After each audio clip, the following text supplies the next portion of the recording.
Here, of course, is our 30 seconds of background shenanigans while our ads run.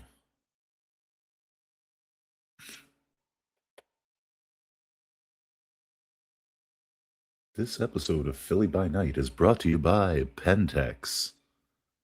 Why choose the lesser evil? Also being brought to you by Flesh Crafters. 5 seconds. Hold my beer.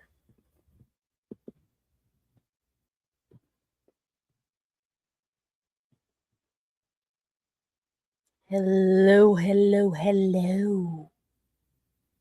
And welcome again to another episode of Philadelphia by Night. Philly by Night is a VTM 5th edition game ensconced within a world of darkness and set in the city of brotherly love. Tonight, our session is called What's Dead May Never Die, featuring our Sireless Behavior Coterie. Hi, guys. Hi. So we have all started out our evenings responsibly. Everyone is at one hunger. Some of us did hunt, but we did our take halves, so. Relatively safe. Uneventful. And you have been called once again for a group meeting at the schoolhouse.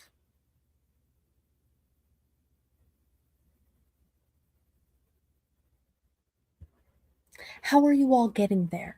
And how many of you are simply stayed there? Jeffrey would have stayed there. He's kind of made himself at home at this rate, given how comfortable it is for him. So he would have stayed there, or has been staying there. Makes perfect sense. If this is the evening after the night where Corey met Etienne, he will also have stayed there. If not, It's been about 2 nights. We are currently on this is April 29th. The night in question for you was the 27th. So it's been a couple nights, 2-3 nights, something like that. In which case he's driving there from whichever location he's set up shop this evening. And you had a decent amount nearby that Etienne had showed you, so it wouldn't take you very long. It's almost like you're staying there. Almost, but not quite. But not quite. Ethan would have been at his place.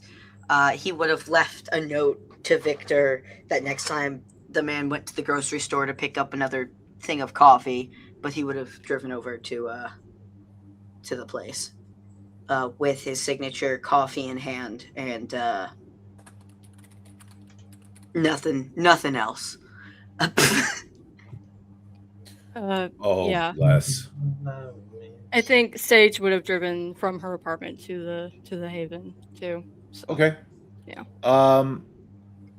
Sage, could you please give for me we will call it composure and drive. Sure. So that's one. Okay. So I have one. So one die, but it's okay. That's okay. So you will be rolling a single hunger die. Okay. So I need to Hold on. Your composure and drive. Do you have no dice in drive? Mm-mm. And composure is your one dot. Well, it's my one dot, yeah. Oh. Beautiful. Yeah. Okay. Sage?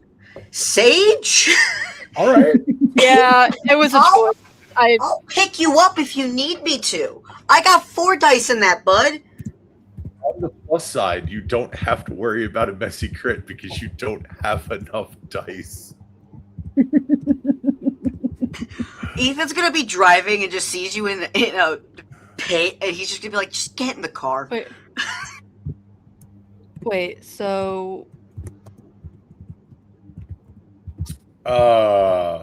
So even if you did get a critical on this, what Shazi just purchased for the chat would not activate because you again don't have enough dice for a messy crit. yeah. So wait. Okay. So if I can, is it gonna let me roll? Hold on. Yeah, it should just be pool 1, hunger 1. Okay. And then notes, driving. Okay. Okay. That's fine. That's cool. You are going to arrive frazzled. Yeah. Philadelphia traffic is it's awful. It's awful. It's awful. I would rather climb into an active blender. I hate the traffic in my beloved city. It is the worst. But anyway. It's okay. She'll get there eventually. You'll get there just fine. But you are going to be jangled.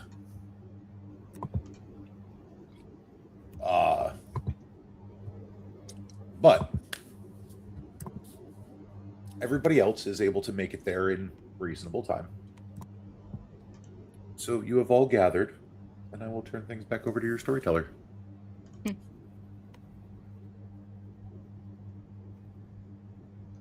Your mentor,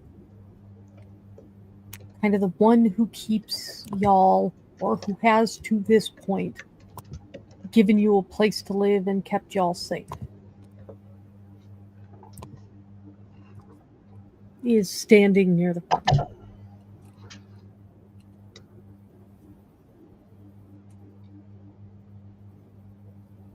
Just silently waiting for everybody to arrive.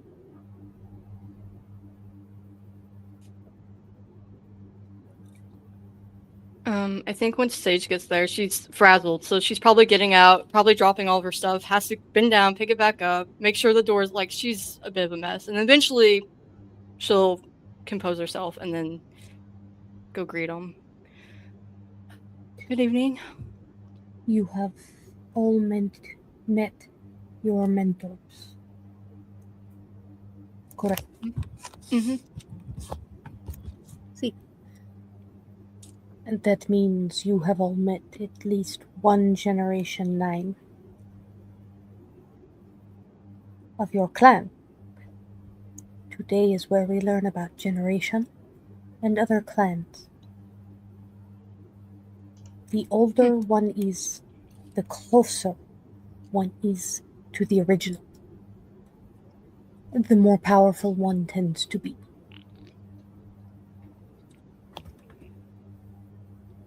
Although years can sometimes mean nothing.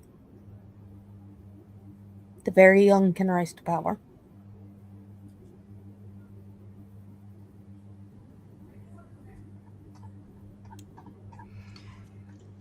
Do we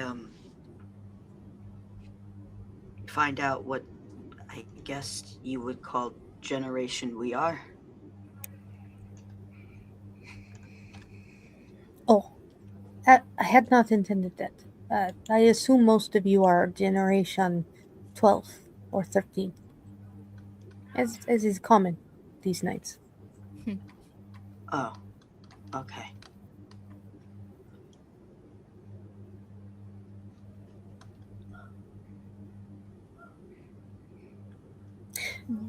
I would like you to discuss with each other, saving any questions for me about what you learned from your mentor visits.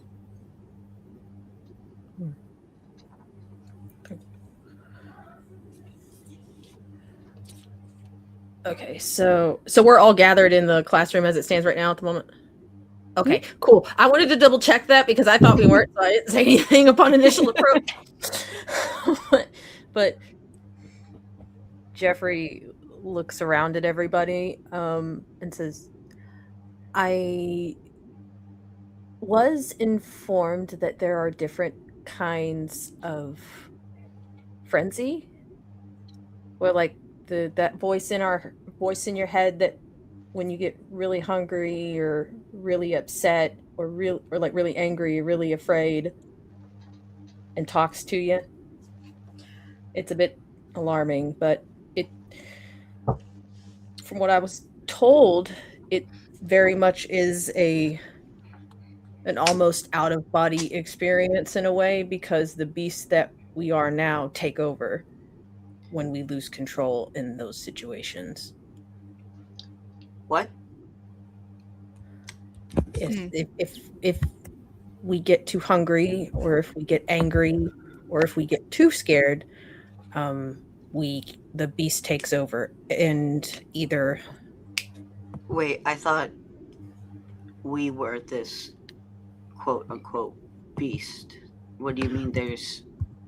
We are predators now. That much isn't changing, but it's the voice in your head that usually speaks to you whenever you wake up, when you come to that you are, hungry or You whatever have you. a voice? We all do. Oh. Some hear it as a voice, some hear it as a set of sounds, some it's a creature that works in their skull. It's different. A parasite? No, it's not. You're thinking too literal. It's not an actual literal thing. It's a metaphysical thing. If that makes any sense. It's a different aspect to oneself. Think intrusive thoughts, but dialed up to 11. I mean, it's actually not far off. I mean, I guess I kind of understand. I just take my meds to help with. That's not. I understand what you mean, but that is not what I am referring to. About that, those will not function for you anymore. What do you mean? What do you mean? You will not get the same effects from medicinal use of anything. So, that you used to get. My anxiety meds no longer. Like, do I need just like a stronger dose, or Your body does not work that way anymore. Yeah, have you never tried like eating food or drinking like normal drink and everything, and then it just goes all horribly wrong? Turns to ash. Sips comes coffee, back up. Sips coffee. No. How are you doing that? What is that? How? He takes off the lid and shows black coffee. I mean, yeah, like nowadays, a lot of foods I really can't eat because it really upsets my stomach, but I've found a couple of foods that I'm able to, consume. Like I can drink coffee, and I can drink water, and I can eat sausage if it's barely cooked, but I can't really like if you were to put chocolate cake in front of me, I'm pretty sure my stomach would be upset, but I've not. Okay. He is closer to what we were than what we are. It gives certain abilities. Must be nice. And also certain dangers. That makes sense. I was going to ask. Yeah, no, that makes sense. Yeah. I guess it's I guess it's different for I'm sorry, I didn't mean to bring it up and make you guys. No, it's fine. Just didn't know that was possible. Yeah, it's just something new that we've come upon and learned. It's nothing to really apologize for. I am not offended at the very least. I can't speak for the others. I'm not. Por I'm ejemplo, surprised. he is more likely to be accidentally fed upon. Oh. Huh? Huh? Being closer to human carries risk. You did not notice. Oh, people could mistake him for a person. Kindred And then- can mistake him for a person. That's what I meant. Sorry. Oh, Yeah. shit. Oh. So that's like Mm. bad, right? That's not good. If you wish to keep all of your vitae. Vitae is blood, right? Our Yes blood and no. specifically. Okay. Slowly learning. Okay. It's a learning curve. And we are mostly on an even playing field in regards to learning new things about this condition that we all share, seemingly. But Got it. hopefully it won't be too bad. Are you all right? Who, me? Yeah, you. Do you? And he kind of just sits there and goes, "Hold on a second," and will reach into his coat and plop out on the desk wearing a blue sweater or a navy blue sweater vest to cover most of his nakedness. Let's His go. butterball, Yes. seeming to be munching on something. Cory will give it a wave. Sage will do the same. Ethan will pull out of his pocket a little baggie with some sunflower seeds and offer some to him. Just walks forward, sniffs at him, looks back at Jeffrey, and then reaches forward and just like keeping eye contact with Jeffrey the entire time, and just like chips at when they win the bet is just going to scoop them all out of whatever. If he's holding There's that a by his hand, lot he's of gonna there's a scoop lot of sunflower seeds because Ethan's just like I remember last time we met, Yeah. and so I wanted to have snacks on hand for him for next time we met. So I brought some. Oh, he will more than enjoy your generosity and may share some because he tends to do that, and pile off to one corner of the desk and is just gonna start watching him crack them apart and eat them. Oh, they're already And then shelled for him. They're already shelled for that. Oh, little they're already baby boy. shelled? Yeah, he Oh got my the God. unshelled. Yeah, he was like, Oh. oh, the rats. They want some little munchies. So he got a full bag of unshelled and packed a little baggie for him. I love this so much. And Butterball gets even more excited upon seeing the fact, like realizing the fact that these are all shelled. It's just, oh yeah, he starts going to town, and I imagine that there's probably an additional friend or two just hanging around, grabbing some munchies and stuff like that. He is part of his reasoning for even doing this in general is just the calming effect that some people have around certain kinds of animals and things, and Yeah. he's not completely unaware of that fact. So he's just gonna he's gonna kind of just do that for a second before, like, You know what they at one say, point turning- you're never alone when there are rats. that Is that also a threat? true. Depends on the rat. and then we'll look to Sage really and says, how about you? How are things going with you with as far as what you've learned and things like that? Do you learn anything interesting? Well, I clarified it's through my first winter I have to survive, not to it. So that's important. You have Um, to survive. On my own. It's the old gangrel tradition, apparently. Oh. The bite and bolt thing. And then I met someone named Doug, and he had a philomilist named Doug, spelled like D-U-G. Oh, He was goodness. a fascinating person. It's like he had like I think it was a golden wolf. It's pretty cool. Oh. Learn about there's fledglings like us, then neonates, ancilla, and then the elders. So I think those are like the rankings, the political rankings for kindred, if I'm not mistaken. That was a pretty important thing.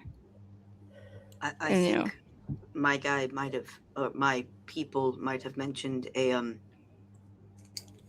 ancilla. I'm not sure. Did they? I can't remember.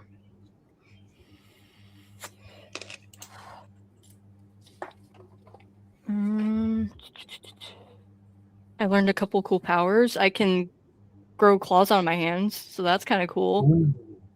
But yes, Ethan, Abbas would have told you that by Camarilla standards, he is an ancilla. Thank you. Yep.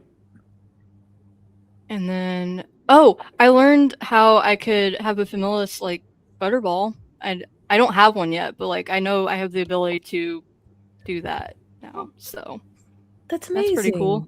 Yeah, so we might have another little friend soon at some Lucky. point. Excellent. So Whenever you choose one, let me know what it is so I can always keep snacks in my pocket. I always keep some for Butterball, hence his miraculous size. Yeah. He says I with some appreciate that. humor in his voice. Yeah, I meant to bring him some snacks. I forgot I was rushing out of here to get out here. So next time. Oh. Was that you Next that was time. having a mental breakdown behind the wheel? I thought I saw someone doing that on the way here. You know, Philadelphia traffic is lovely. Yeah, it was probably me. But when you know the back roads and like how to circumvent that, I mean, I could teach you how to look for that stuff if you want. That would be great because my sanity went down really, really fast. So if you have any advice, I will gladly take it.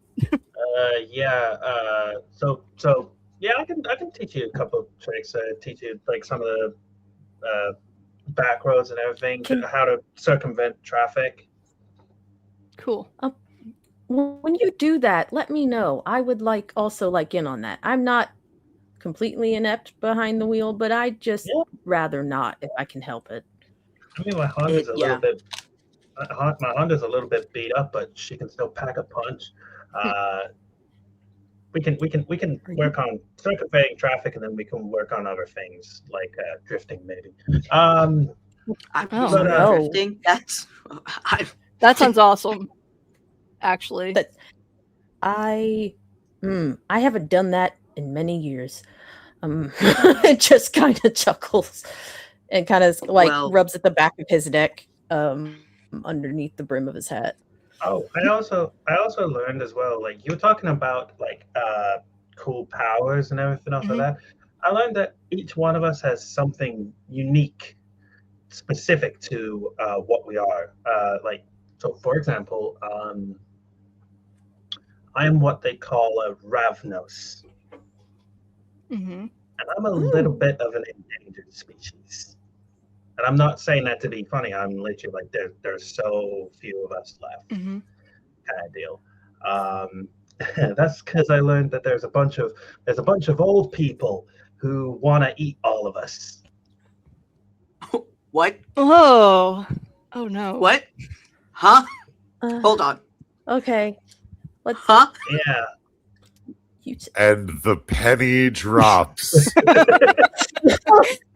It's just I'm sorry. What? Old people that is so vague, but so terrifying at the same time. Your delivery also.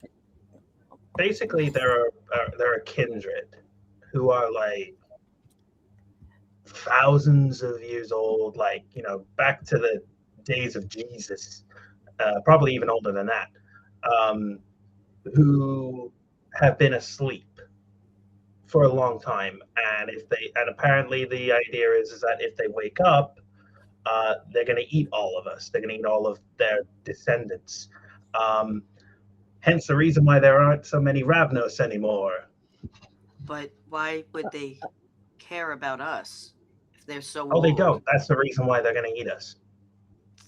They wake up, they're hungry, and they're just like, yes. More power for them, kind of. I mean, find someone else, you know? I don't think they think like that. I think it's a case of just kind of like, oh, I've just woken up from a 1,000-year-long nap. Oh, free buffet. So Oh, okay. Cool. That's a whole entire Yeah. thing that you Corey, just said. That is The a full vibe that- sentence that Rory just said. the vibe that you got from your mentors is that these oldest among us view everything that isn't them as food. yeah, he kind of reiterates that. He's just kind of like, yeah, it's a thing of like, if you're not, it's that thing of just kind of like, you're not me. Delicious. So, does that mean that it is our job to kill them? I think it's our job to stay as far away from that as possible, really. Like, because I don't see us going toe to toe. Funny. I mean, Funny I you learned should some- mention that. Everybody bleed into this bowl.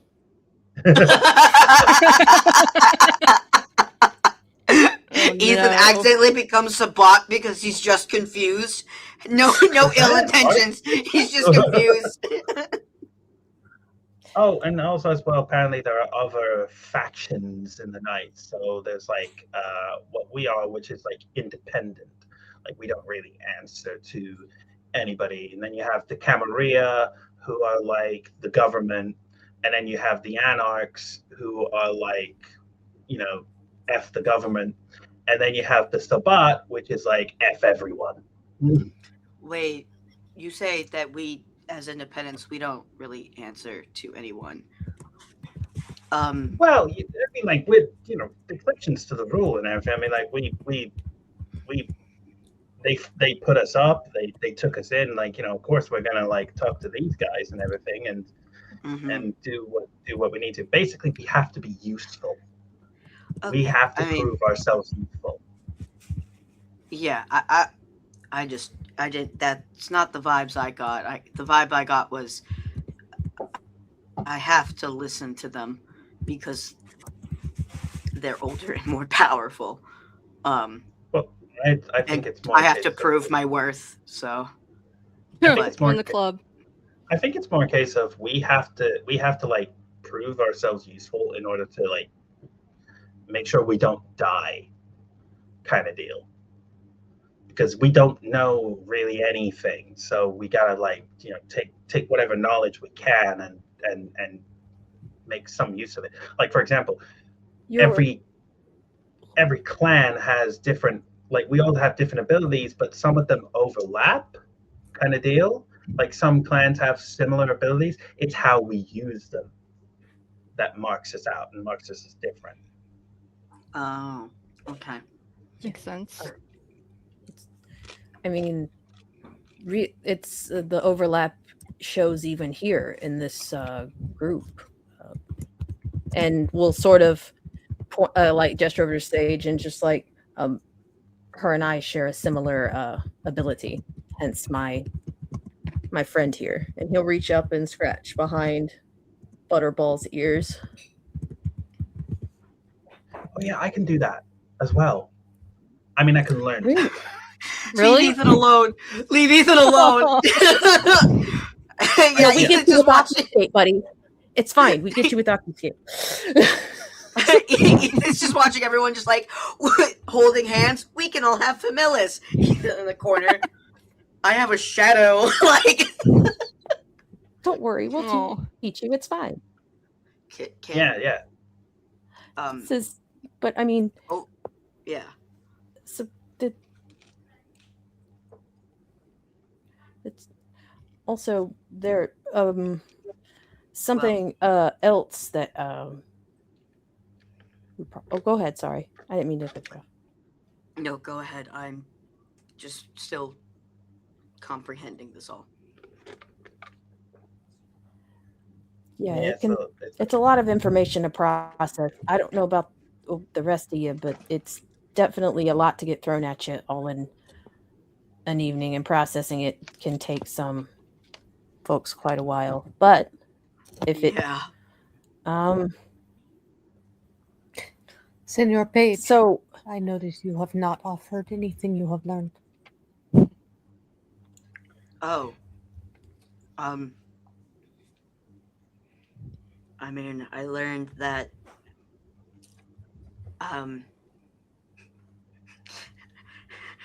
Nico stares directly at what happened.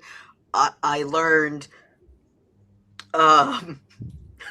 You learned that some folks eat the dead.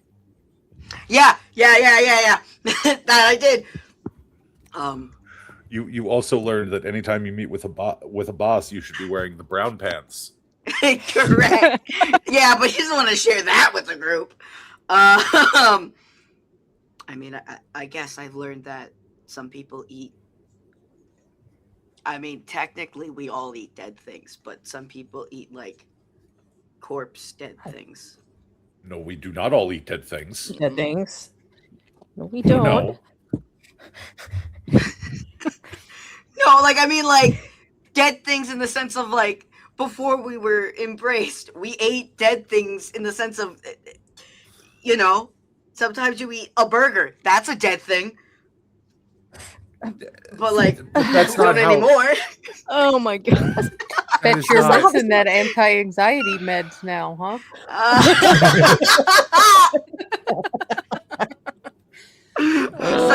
Somewhere in the distance, a boss just feels a headache, and he's like, "Why am I getting this?" Nico, it is important to me that you understand the words I am about to relay to you. That is not how you phrased it. The way you phrased it was like, "Yeah, we're kindred. We eat dead things. Like everybody eats dead things." Sorry, that's not what. We do not. Sorry, that's not. Sorry, my thought process. I skipped the level. When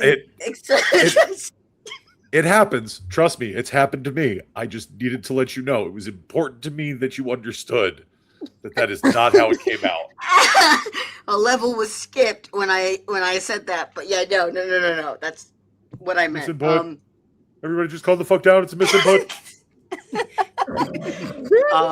I learned that some of us eat the dead. Okay. By the dead, because you of- mean dead? Like corpse things.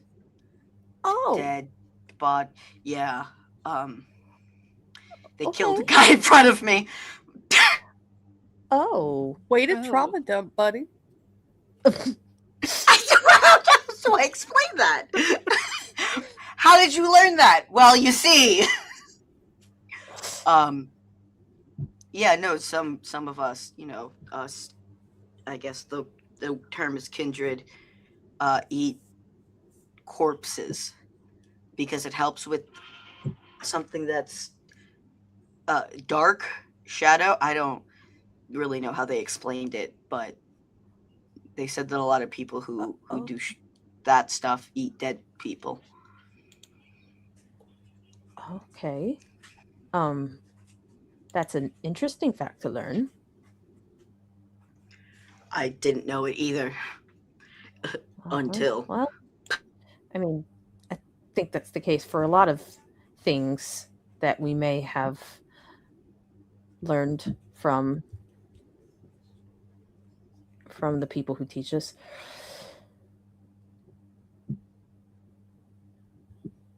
But yeah, what did you learn, Jeffrey, Mr. Wallace?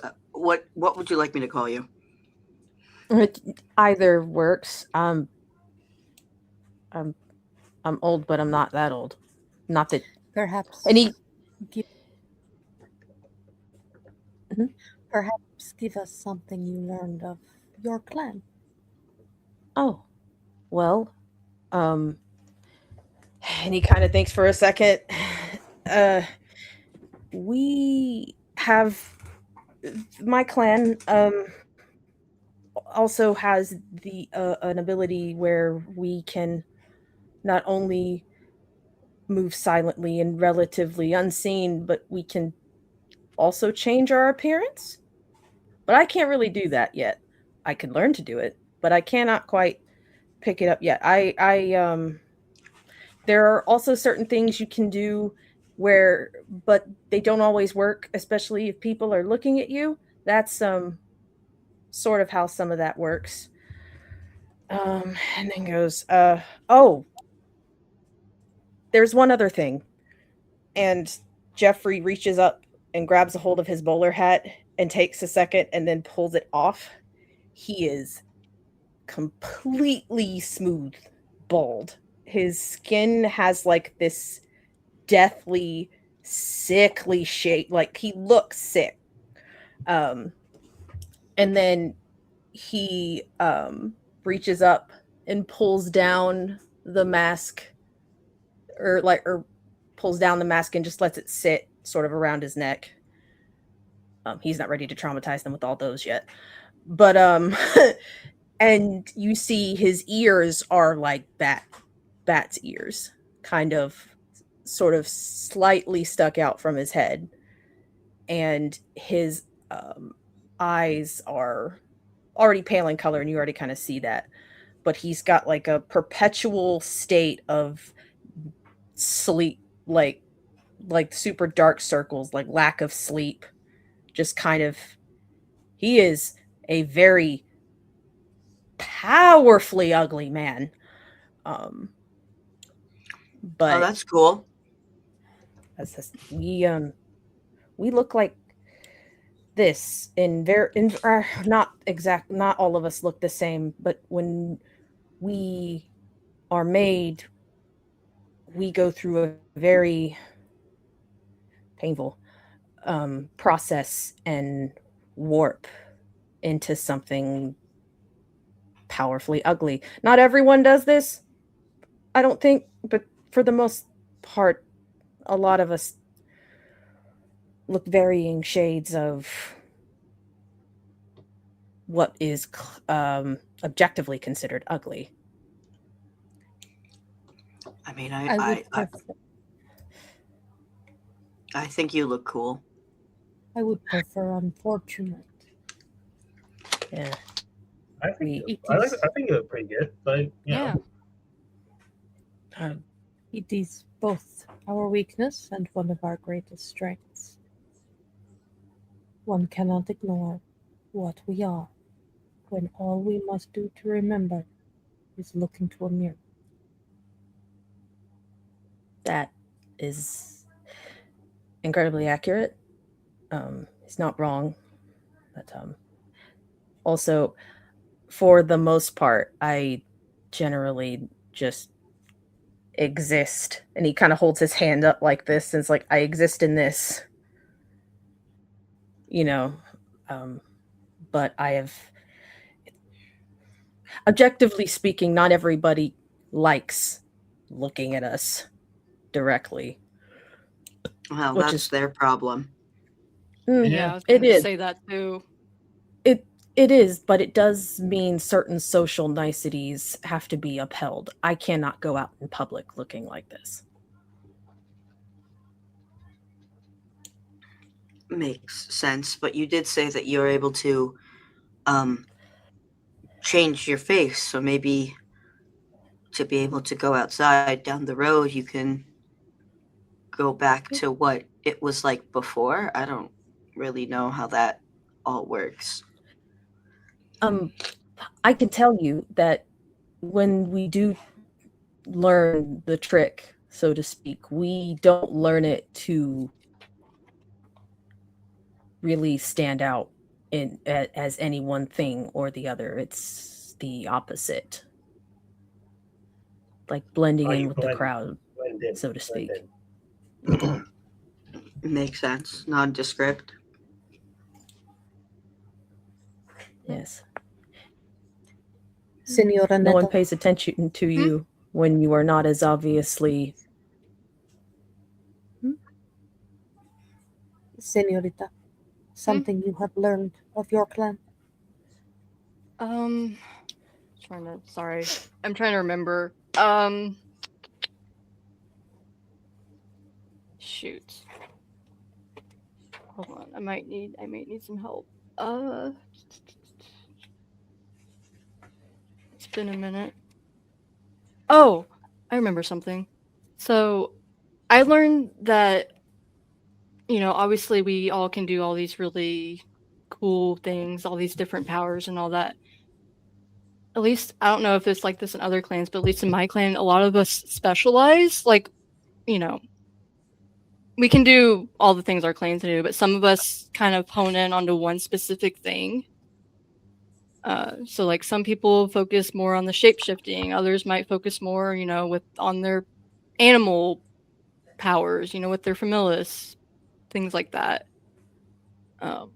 Which I thought was pretty cool. And I was told no gang rule is alike. Everyone is their own kind of gang rule, which I like that.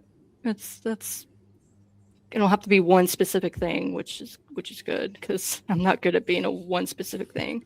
Nobody tell the Ventru. Nobody tell them. I'm not telling them nothing. Not until they pay. You don't, There you go. you don't have to master dominate, right? It's just like. Don't let them know. They'll cry. That's kind of like with me. We got. I think that I was told there was 3 different types that my group kind of falls into. So I kind of understand. Yeah. Fascinating. Well, I don't know. what I kind of learned about Ravnos is that we can go into different directions. Like we can buddy up with animals. We can make ourselves like pretty or terrifying, like visually speaking. But we're pretty much known for one specific thing, and I'm gonna try and activate Chemistry. Oh. I'm sorry. You're about to do what? Pee his pants. Okay. Go ahead and give me that rouse. Oh boy. Nice. Yay. And the roll for that is manipulation and presence. Give me 1 second. No, sorry, obfuscate.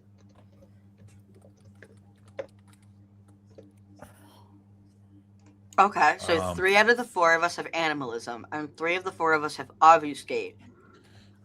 But We none each of have us one have specific discipline that we Yeah. are specialized in.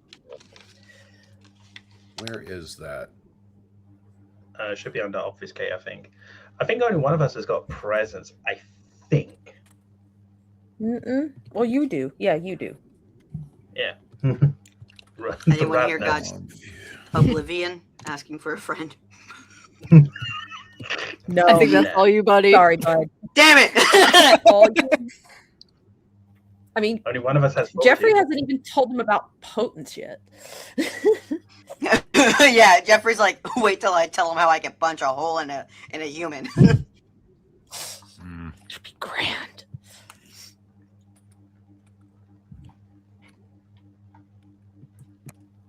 All specs.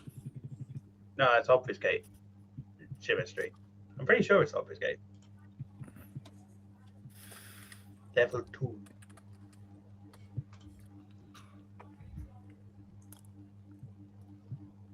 Yeah, I have to.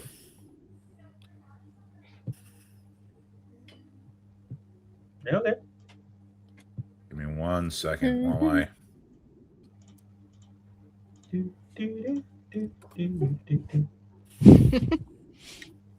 Yeah, it's driving me nuts too because I can't bloody remember so whether yeah, it's it obfuscate is- or presence. It is your manipulation and obfuscate, so this is going to be a contested roll for everybody. It's Oh. your manipulation and obfuscate versus everyone else's composure and wits. Oh boy. Oh. Okay. Okay. Oh boy.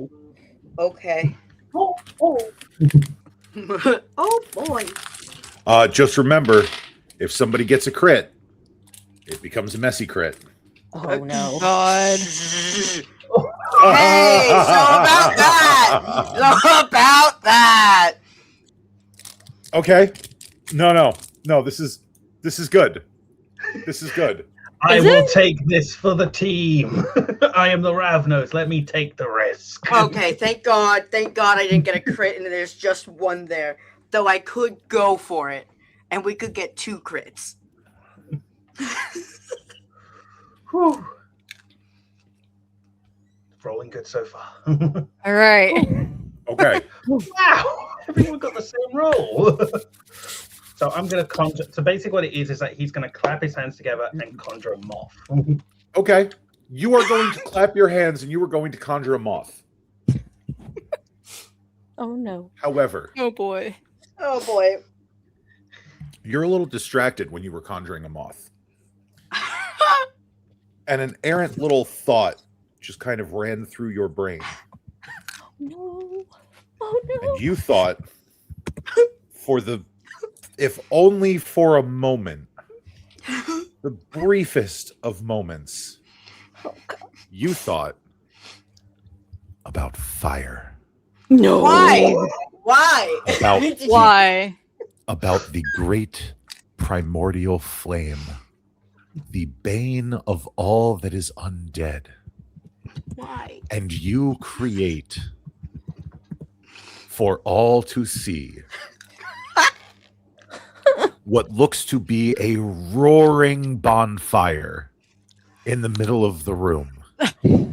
Corey! Corey! Sage, Oh no. Sage, Hate it. Ethan, Jeffrey, Yeah. Yeah. roll for me a fear frenzy, please. Should I What's roll? that? That's- I was not expecting to do that. Yes, you know what? You're also going to roll a fear frenzy, my friend.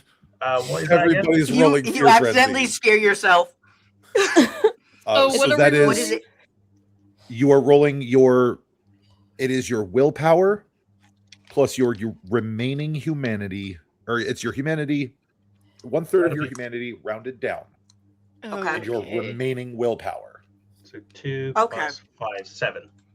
So 3 so- plus 7, 10. Any So hunger human- or no? No hunger. So if it's 7 humanity, what is math? I can't math. That's That would be 2. 2, and then what was the other one? And your remaining willpower. Okay, which is 4. Okay, awesome. What? You just watch Corey run out of the room. 7. 6. Okay. So willpower and then humanity. Was there anything else or is that it? That's it. Okay. And then no hunger, right? No No hunger. hunger. Okay. Okay. And you Just wanna can't make sure- re-roll it. Got it. Okay. Cool. Okay. So what it is what it is. Okay. Everybody stands there and watches Corey leave. Yeah, everyone else. Yeah, we're like, oh shit. Oh. He hurt himself I in his own just- confusion. Oh. Oh no. I just want to double check, but I am fairly certain that 4 is the threshold I'm looking for. Yeah, so it's only Corey. Poor Corey. Oh no. I mean, Corey's like, Vidal hey had to guys, roll too. watch this. Look at this crit. I mean, Vidal had to roll too. Just saying. Poor Oh no! Oh, no. Okay. So, you are inside what you believe to be a burning building, which is a difficulty 3. But Corey, since you did not pass your frenzy test, I will be taking care of. I will be taking over your character for a brief moment. Okay. Oh no. Ethan's just watching So- everyone, just like, guys, The guys. 3 of you watch Corey summon a bonfire and then immediately become the personification of the sound of screeching tires. No. As you watch Corey? him backpedal, spin, and make a beeline for the nearest door. Oh, buddy. And he just runs screaming into the clear night. Ethan's like, oh, that's so cool. Corey? And Corey? Corey?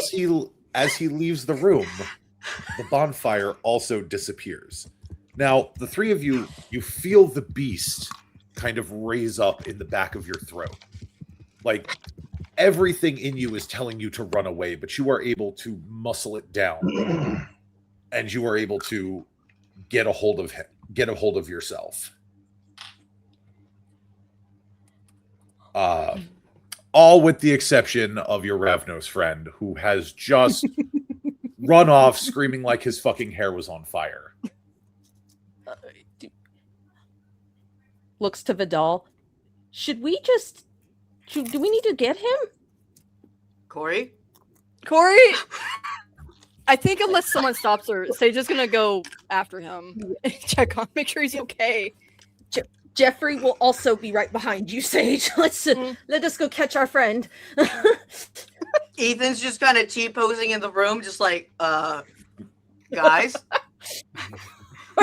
Guys? The game is split. The game is split. Come with us. Gang? Guys? Where you guys going? Come with us. Where's everybody? Where'd you guys go? What do you mean? What do you mean? What do you mean? What do you mean? What do you mean? Jennifer Lawrence on Hot Ones personifying as me. well. Yeah, No. is Vidal. Oh, okay. So Ethan's just staring at Vidal when I look at him and he looks at me, and I look at him and he looks at me, while the others are chasing after Corey. Just like at that point, Jeffrey will crawl over his shoulder. Ethan, help us catch him. You are How? to protect your coterie mates. Oh, And I looked at him. how? And he looked I at don't me. know how to. Follow me. Then he go just kinda, learn. he just kind of jogs after, but he'll run after, just very confused. Yeah, no, Sage is running as fast as she can to try to catch him. So, Okay. yeah. Here comes the fun part. Mm. We get to run. So, Run! I'm down to run. who is Oh, right. like running after Corey? Sage is, I'll for sure. also I mean- because Vidal told me to. Okay. Jeffrey is all. We're all speed demon in it because Jeffrey is also going to be running it best he can. I will need all of you to roll a stamina and athletics. Stamina and Quick. athletics. Two Okay. questions. Corey, you will be rolling it. 1 second. You will be rolling a Okay. stamina and athletics +2 because of your frenzy. Now your questions. Yes. Can I add my specialty, which is long distance? And can I add my celerity? Yes. Okay. Okay. Are we allowed the blood surge? Oh yeah, can You we may. blood surge too? Yay! So, you. what's that? Is that So on the roll? on your sheet, it should tell you what your blood potency is. All of you Mhm. should be blood potency 1. Mm-hmm. So in the dice roller, there is an option to blood surge. Oh, okay. And you would select blood surge and you would put in 1 for your blood potency. And then the bot will do the math for rolling the rouse check for blood surge, adding the appropriate amount of dice for your blood pool, like all that. What? Oh shoot, I didn't do it. Oh, what's my pool? 3? Hunger 1? Okay. Yep. So it would be pool 3, hunger 1, and then if you click on the more options, Mm-hmm. you should see one that says blood surge. Oh yeah. Okay. Okay, there we go. Okay, so Ethan is now at hunger 2. Yes. Get over here. But I'm about to do the funniest fucking thing. Oh boy. Don't. Batman. Oh no. Oh So- no. Cory is running. The two of you are running after Cory, Mhm. fairly close behind. Oh no. When all of a sudden, like Forrest fucking Gump out of the schoolhouse,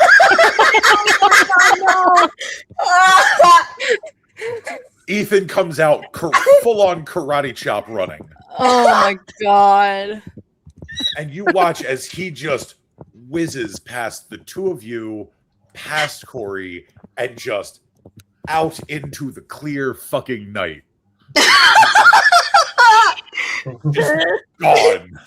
He'll stop in front of Cory. He'll become a blockade in front of Cory. But yeah, no, It'll you just take see you- him just. It'll take you a minute to stop and turn around, but you overshoot everybody. You come tear ass out of the schoolhouse and like a good block ahead of everybody before you realize, like, oh shit, they were there. Just Cory in the back of his own mind as he's frenzied, just watching him blitz past and just goes like, was that a person?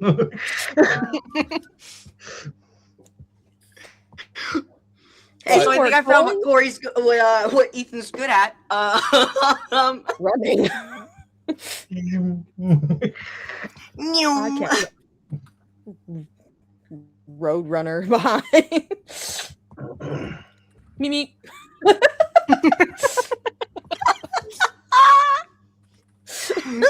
Oh, Yeah, Okay. once he realizes he passed by Cory, he kind of backs and fucking beep, beep, beep, and turns around to just kind of stand in front of the man, letting him run full force into him.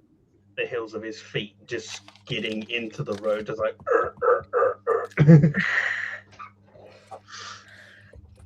Oh boy. We're about to box this man in a corner, I feel So- like. We are about to collide, As- Cory. As the three of you are trying to negotiate this, like, hey buddy, let's all go back inside the schoolhouse. I would like everyone that isn't Cory or Ethan to give me a wits and awareness. okay. You can Oh. just say Sage and Jeffrey. I understand. I like my way better. It's funnier.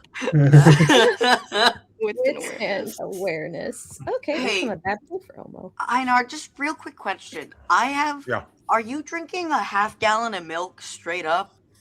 Oh no, it's iced tea. Okay, it looked like a half gallon. I was confused.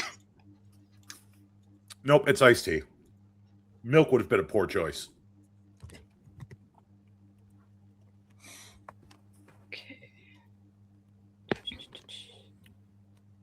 Yeah, no, this is a local Philadelphia favorite, Rosenberger's iced tea. Ew, gross. Not the tea, but my dice roll. No, Can no, I saw that. I mean, if you want to willpower, Hmm. I don't know. same thing with you, Sage. If you want to willpower, you can. Catch the ravenous. This is she not wants. catching the Revnos. This is about seeing what the heck is. I would like to not be surprised, so I would like to spend the willpower. Okay, Hey, better. much better, much better. Do I want to do it? Up to you. She would want to know. Yeah. So how do I do that? Was that Just click reroll failures. okay? Oh, look at that! 5 successes and 4 successes. Let's go. This is Yes. good.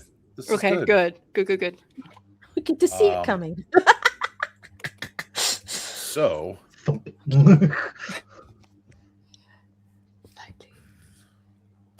you see, bloop, bloop, bloop. I'm going to drop the pictures into into your chats, you see two individuals that are just very calmly walking down the sidewalk towards you two. Oh boy. And these are the two individuals at play. Oh, thank Okie God. doke. Oh, Hopefully I don't run into one of them, because that would be unfortunate. No. You are all still trying to corral Cory, who is trying his best to overcome his fear frenzy. But Cory, I am going to be a merciful God. Thank you. You have gotten far enough away from the fire that the fear is dying down. Like you're finally able to like catch your breath and like are starting to pull back the faculties. But you're still, if you were alive, your heart would be beating out of your chest. You were in a deep, deep fear. This is the most scared you have ever been. Ever. Holy shit. And like, which is weird because y'all used to have fires back home. Like Sunday bonfires were a thing. Yeah. So, and you've been at bonfires much larger than the hallucination that you made. And that's the thing as well. It was an illusion, and Coterie knew he was trying to conjure illusion. It still scared the living daylights out of him. It still provoked a fear frenzy. So we did a learn. But Hey, I got a crit. oh my God. I'm taking away the positives here. I got a crit. As you two, or as the four of you kind of like are kind of coming back together and going like, hey buddy, it's You okay. good? We're good. Hey, You okay? Take a bud. breath. Are you all right? Holy shit. You're that was good. terrifying. We're You far okay? away from it. Yeah. Oh, oh my God. Oh, that was scary. You can That's run okay. really fast when you're scared. Yeah, I can. Yeah, you were really, really fast. Okay, so that's my thing. I think no, I think that you I think you succumbed to the one of the things due to fear. I think we all did, at least a little. Yeah. Also, we might need to get inside in quickly because it looks like there are people, strangers arriving, and I Yeah. don't know who they are, and I am. And he kind of just starts Yup. immediately backing into the building because he ran out of that room without any of his stuff aside from the stuff to pull up You over his are- face. So he's You are immediately out going. in public and oogly. And so what Jeffrey will do almost immediately then is pull up the mask and tuck it back over his ears and then just immediately make a beeline back inside. Cory, Okay. can Give me a dexterity and subterfuge, friend. I help with that? If Okay. Cory realizes quick enough. Not this time. Dang it. Because I was going to activate all. That is a pro gamer move that a baby would not know yet. Fair enough. I like where your head's at. And Yeah. if this were like an older fledgling, younger neonate table, I probably would have let it fly. But Let the babies learn. y'all are baby babies. Yeah, Baby you babies. gotta learn by doing at some point. No! Oh, No! Oh, Okay. no. Oh no! You can fix What'd that. you do? What'd you Messy do? crit. Oh, this is I'm about to be trying to fun, figure out guys. I'm trying You can to figure out. let's slow down. Let's take Oh, okay. big, You deep know what? breaths. All right, we're good. You know what?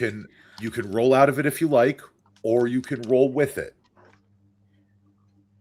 I think rolling with it because of the fact that this is jarring to him, because yes, he is grateful that he was so worried about his coterie mate that he little disregard for himself and that whole survival instinct of, oh no, I'm out in public and not covered. Oh no, this is bad, and just Complete immediately disregard.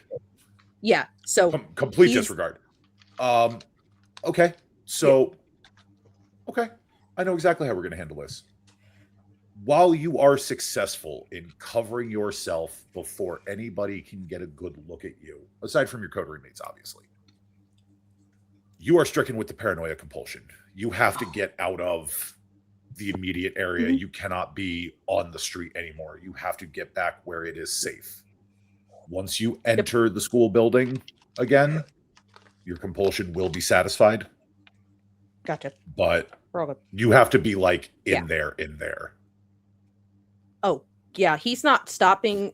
A matter of fact, he's not stopping until he gets back into that classroom, and he's immediately gonna move to back where his seat was, where his hat is, and put it on his head, and he's going to pick up Butterball and then immediately find the tightest corner of the room and if he stands really still, can he, because it's not a rouse check, can he disappear if the doll's not looking at him? Well, that depends. Assuming he is. Senor Santiago, are you still in the room? I should say, are you visible in the room? No. Okay. So, yeah. Jeffrey, you find yourself back in the classroom. There is no one there. So you could press yourself into a corner and vanish. Well, not vanish, but you know what I mean. I would like to do that.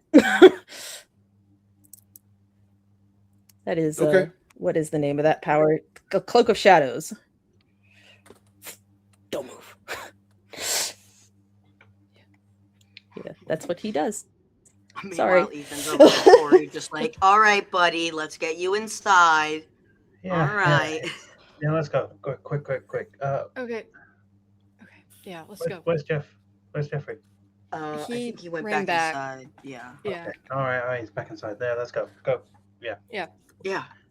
Ethan will bring up the rear to make sure that there's no one following them. Yeah. Sorry about that, guys. It's okay. They Still did learning. not even say hello. I'm sorry. Repeat. Oh. Yeah, no, you can hear people the that click were of... walking toward you. Yeah. Yeah. I think that Coterie would have Corey's kind of out of it. Still kind of out of it a little bit. So the three of you can hear the young woman of the two say, they didn't even stop to say hello. And then you can hear someone sucking their teeth.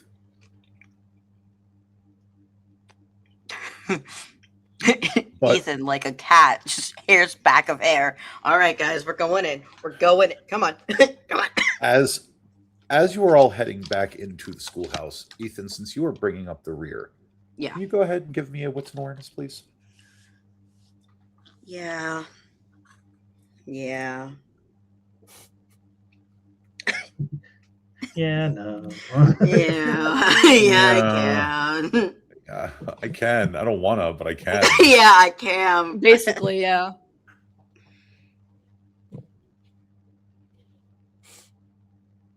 Okay, 2's not terrible.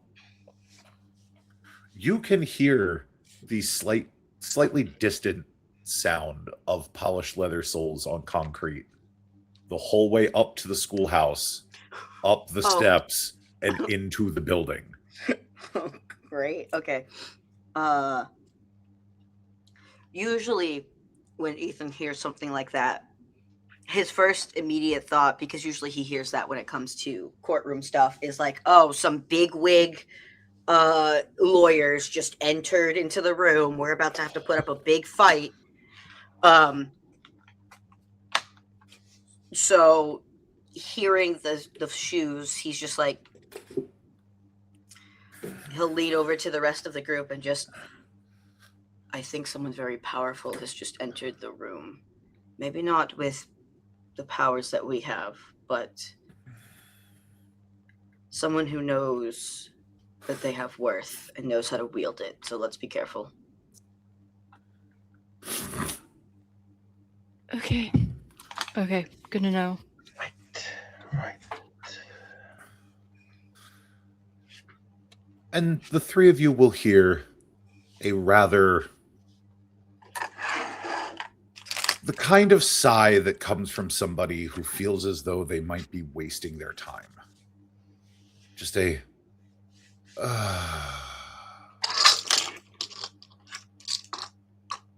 I can see these children have so much more to learn. All right. God damn it, Ethan. Ethan? Use your lawyer skills. And shut the fuck up. Okay. I think if we're back in the classroom, Sage is going to turn and look at whoever just said that, assuming that like they're behind us. Oh yeah, no, Yeah. The gentleman has breezed in like he owns the place. Mm-hmm. Okay. And is not speaking to any of you. No. But he is speaking to the individual that is with him. And give me just one moment, please, because I have a thing that I need to roll out.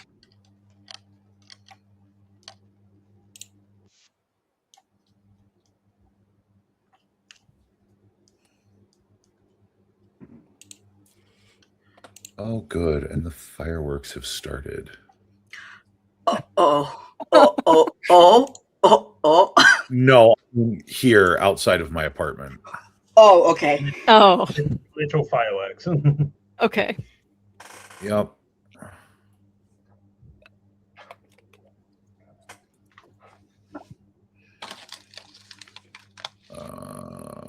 Resolve plus aspects. Okay. Jeffrey, I need you to give me a wits and obfuscate, please.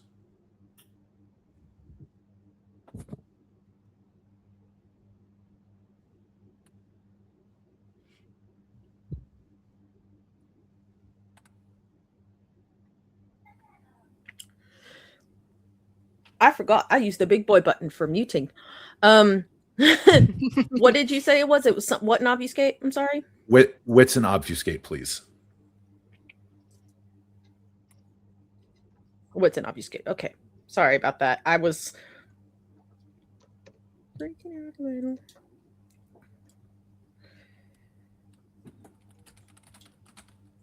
That is 601.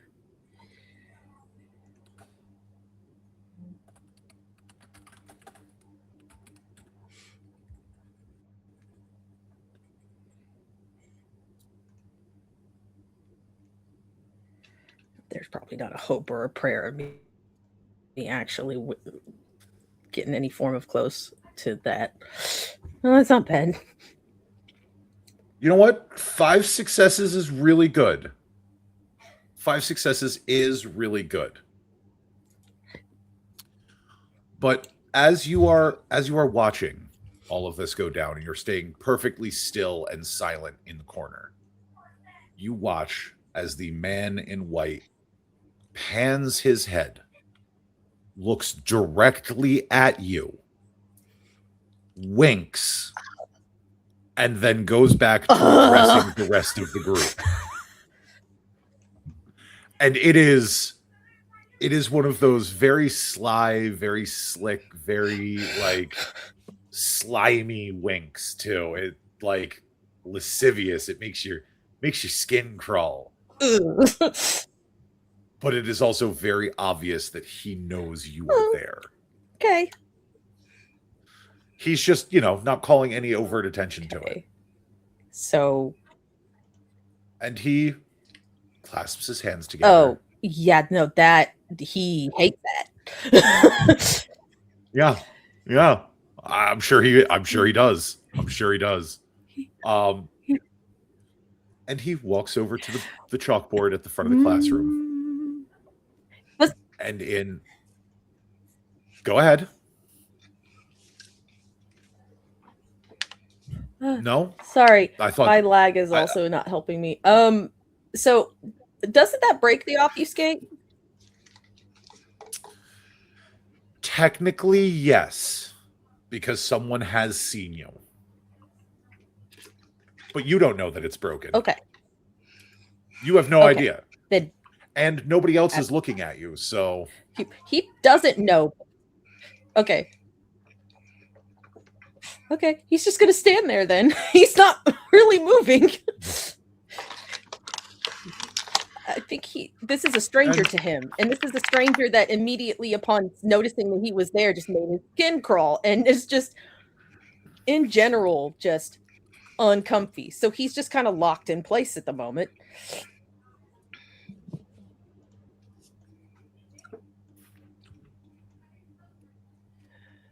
And he walks up to the board and he grabs a piece of chalk.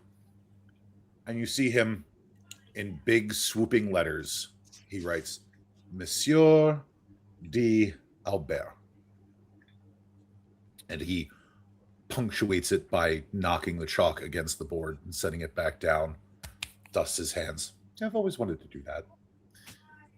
He turns around and he looks at the four of you. I have arrived at the request of the Signor to teach you about some of the other clans that you will find in these nights. Since I happen to deal with so very many of them within the court, the Signor felt that I was uniquely qualified to be a tutor for all of you. Goody. God. Yes. Or are you meaning other god? Either God works. Ethan's non-dominational. He'll call out to either God. Can I...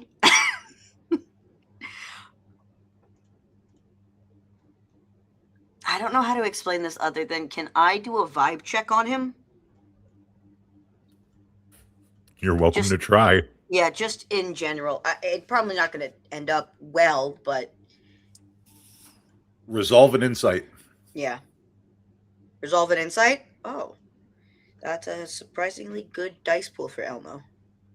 The young woman would have been just standing near the edge of the board, just kind of looking at you like you're something.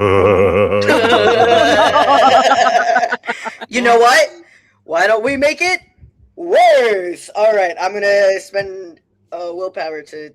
Though I'm gonna keep that because I think it's funny, but I'm gonna spend a willpower to see if I can make it even worse.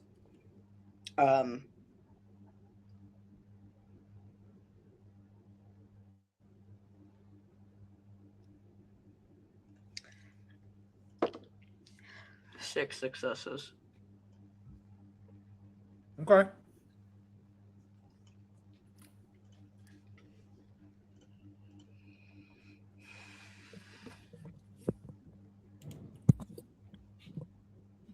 Give me 1 second.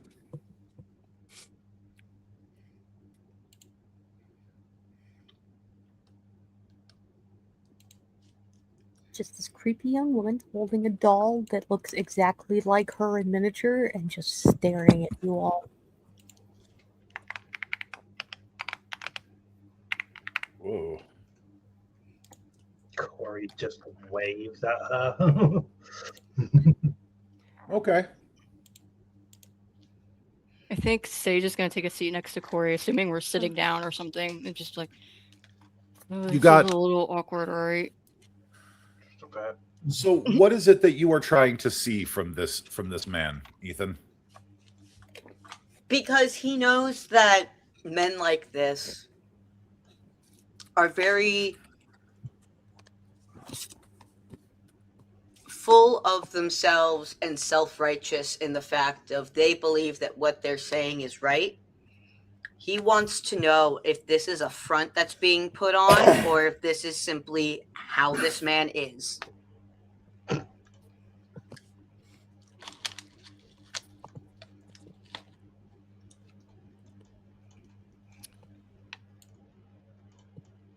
From what you can see, this man truly believes he is above it all. He does not want to be here. He does not like to be here. He is here for the reasons he has stated. But now, since you had a messy crit, what to do with you, I wonder. The okay. threat. This He's is a just threat. It's okay. Ethan is a squeaky toy. Make him squeak. Let me look at your sheet real quick.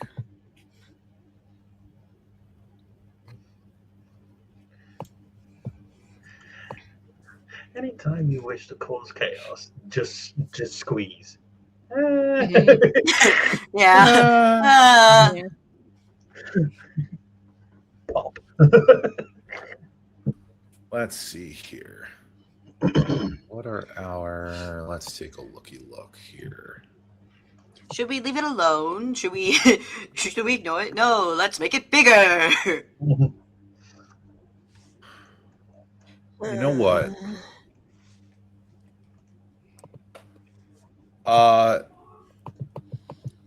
Strive to be the best you put your mind to. Uh-oh. Don't look at my convictions. do not perceive them. Don't look at those. I am going to give you one opportunity, Ethan. Do you think that role was striving to be the best you could be at whatever you set your mind to? Is that what you would qualify as being the best?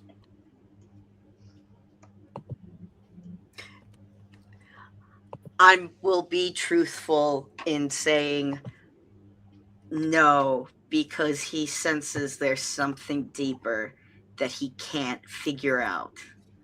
So Okay. no. Take a stage. Okay. Oh no. I just. So what's the bet on 2 sessions? Uh, 2 sessions, Humanity 9? And I think here is a good spot to call for our 10-minute break so we can get up, go get some water, bio break, all of that. I will see you all back here in 10 minutes.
And we are back.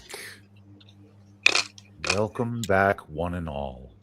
So, when last we left our babies, they were about to receive some education from Monsieur d'Albert. Standing off to the side, kind of trying not to make herself look too obvious, is a young woman who, well, you can't really tell how old she is. Her skin is just so very smooth, even. Like a doll. And she is holding a doll in her arms, dressed to match exactly how she is dressed. Same style dress, same style hair. It just looks like this woman in miniature.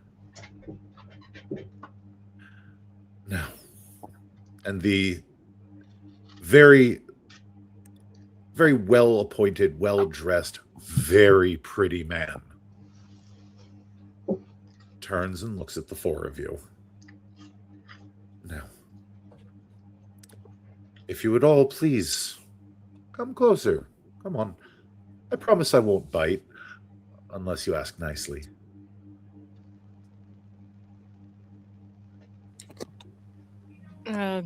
Give the others. Sage will give the others a look and then slowly move forward closer. For a paisa and for a rupee. And he just kind of, Corey will just kind of like step forward with Sage and kind of look around the room just to see if anyone else is with them. Just kind of like, safety in numbers, guys. Ethan will Jeffrey- take. Jeff, Go ahead. oh, you're good. No, go ahead. Go ahead. Gun to your head. I'm Humanity 9. You And go so first. Jeffrey will step out of his corner, and of course, the lag keeps happening. I really hate this thing.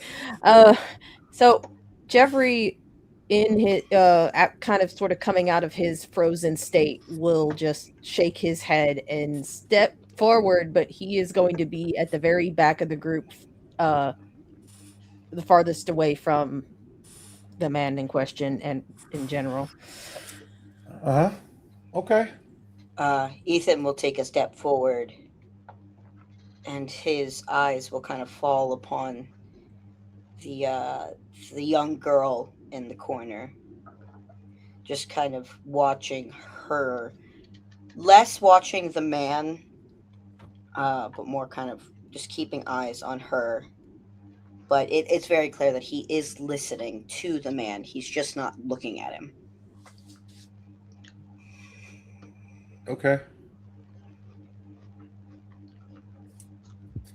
So,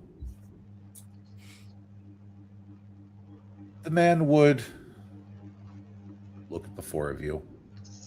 Since I have learned that you have done some tutoring in your own clan, I am here to teach you about other clans in our fair city, lest you may find yourself running afoul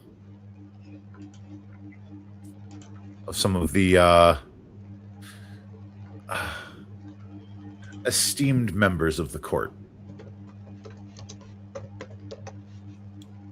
And he will kind of perch himself on the desk, looking ever so elegant, unbutton the little clasps on his shoulders, and let the cape fall to the desktop beneath him. So, let's see. We have, and he'll just go around the room. Gangrel, obviously, Nosferatu. And he'll kind of snap his fingers. You, and he'll point at Ethan. Wet napkin. What family do you hail from?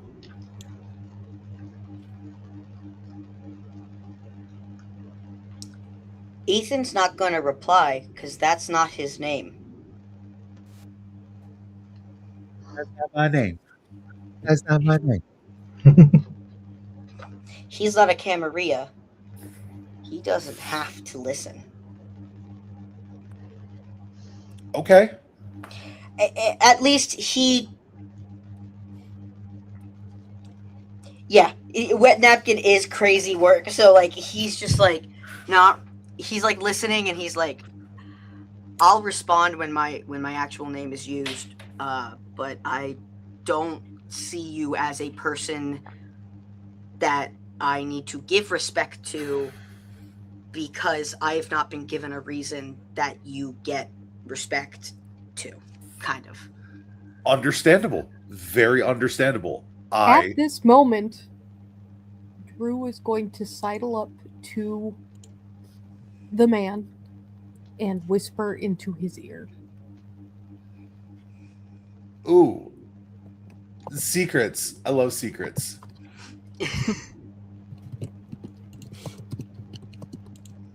Do any of you have heightened senses?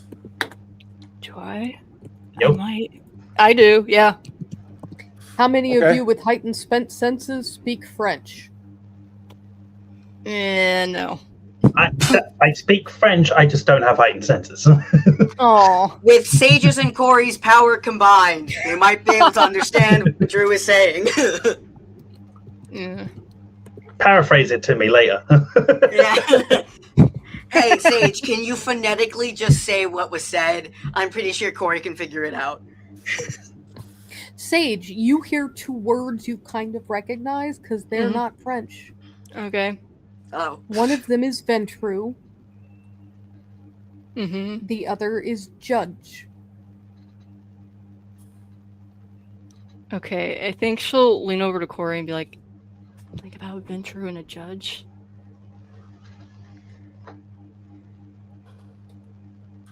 So,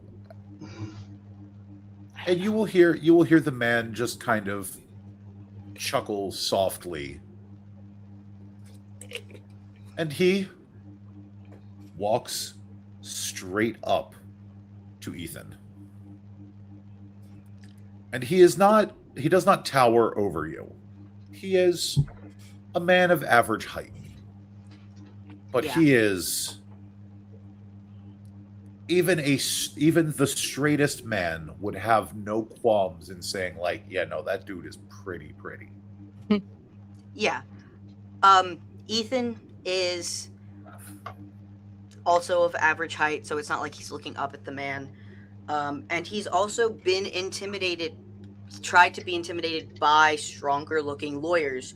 So he just looks at the man right below the eyes. He doesn't make direct eye contact, but he does look at the man directly below the eyes.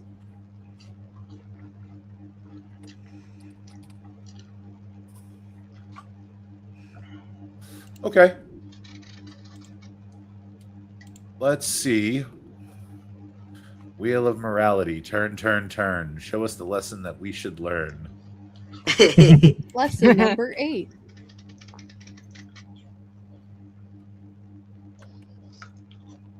Stopping to smell the roses might be a problem.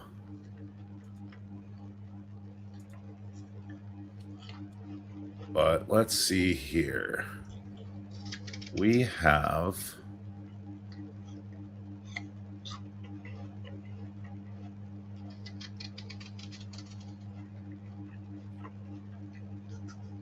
Yes. This is good.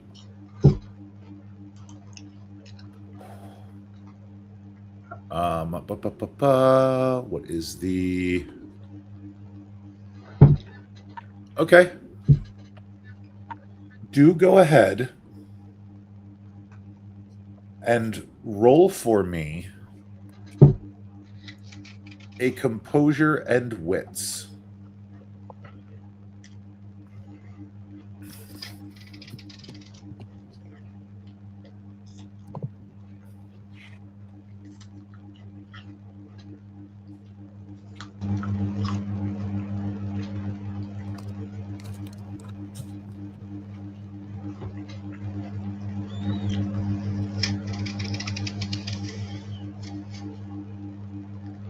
I'm Well, even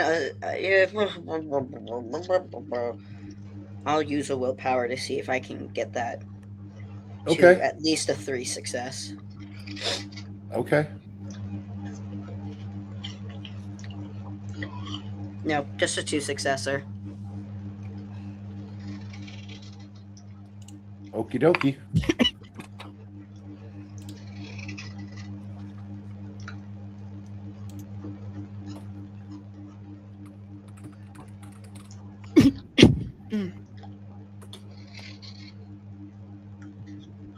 Well,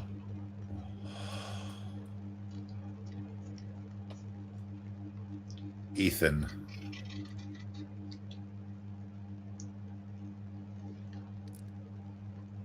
Laurent just kind of looks at you and in a very sweet voice he leans down and very breathily in your ear says, "Go on, use your words." 9 successes on a crit Okay. with entrancement and irresistible voice. Mm-hmm. So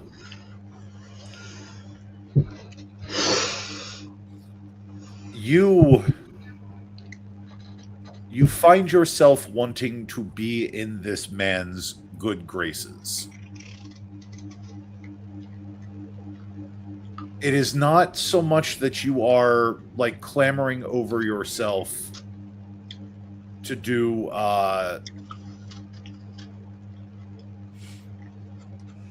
to like do anything above and beyond. However,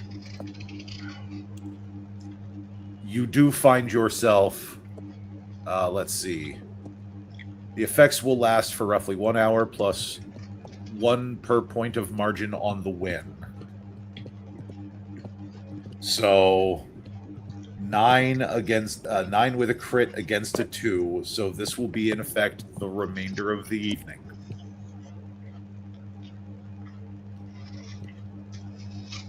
And you just want to make this man happy.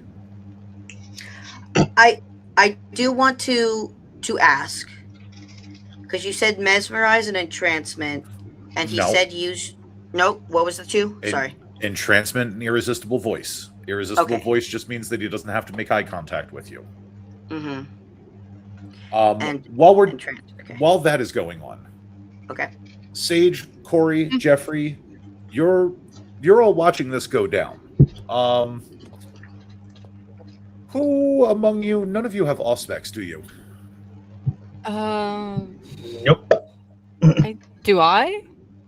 If you have heightened senses, you should. Yeah, I do. Okay, I do. Sage has heightened senses.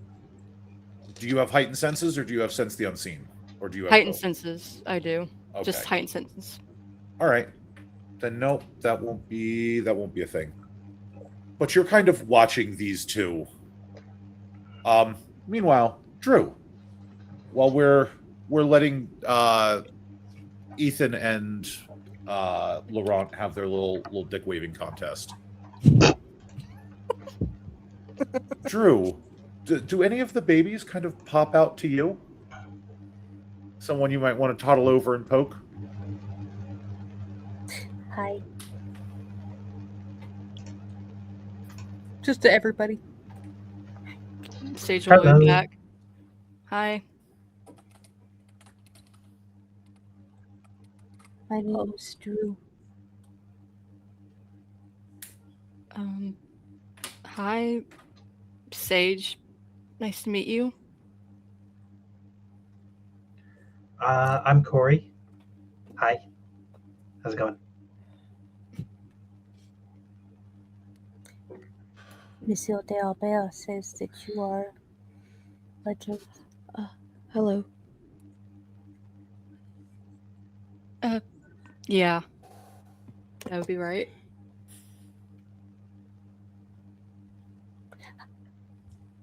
I am close to your age. Okay. Oh, so you're young like us? Yeah, I think. Huh. And you how long have you been with this guy? And he points at Laurent. Oh, Monsieur de Delbel has been my tutor for a little over a year. Oh. So you probably know more than us then. I am under accounting.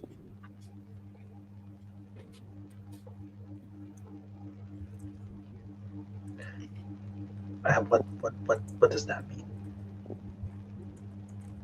Most things I do will not only get me in trouble, they will get my tutor in trouble and my accounter, the gentleman who has my accounting. So you kind of have a, for want of a better word, landlord? Oh, my sire has passed. Oh, I'm so sorry. So another gentleman is responsible for my behavior. His name is Mr. Pierce.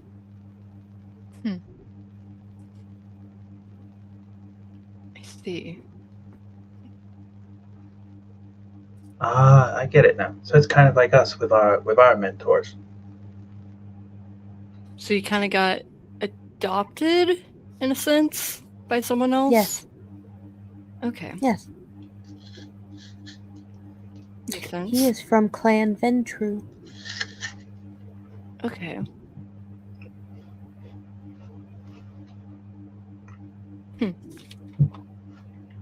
Do you know what clan that is? I don't think so. No. Can't heard of it, but don't know much, if anything.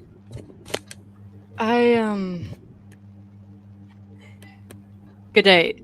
Lee briefly told Sage about Venture, right? Am I remembering that? Okay, that's what I thought. Sage will speak up, be like, yeah, my clan mentor briefly mentioned them. They're kind of like the best way I can describe them from what she told me is that they're kind of like businessy type, kind of like I don't know how else to describe it. Corporate? Yes. Corporate? Yeah. Yes. Mr. Pierce says that they are the CEOs of the city. Do you That know would make what? sense. That makes so much sense. It's like we always call people like that leeches, and now it turns out that they're actual fucking leeches. I am uncertain as to whether this is humorous. Yeah, sorry. It's people I hang around with. We It's typically sarcasm. don't like the British. Yeah, Oh, people I hang I around have with. been We taught. don't like rich. I have been taught about sarcasm. I do not quite have a grasp. Can I vibe check? Absolutely. Yeah, you Vibe most check. certainly can. Vibe check The- to your freaking heart's content. I would. Yes. Can I see- use my see special? what there is Can to I use see. my specialty? What is in, your in, specialty? in like insight for that?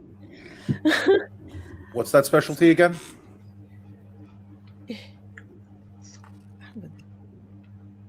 Behavioral profiling. Yes, I will let that stand. Behavioral profiling Excellent. and insight.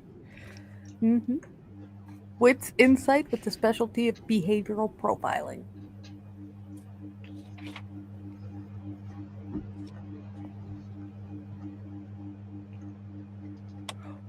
I apologize. My computer is lagging really bad, so I'm only getting every third word from you. So if I ask a couple of clarifying meeting, I am apologize for that. What is the role that I'm rolling, and am I allowed to use my specialty? Wits, insight, and yes, use your specialty.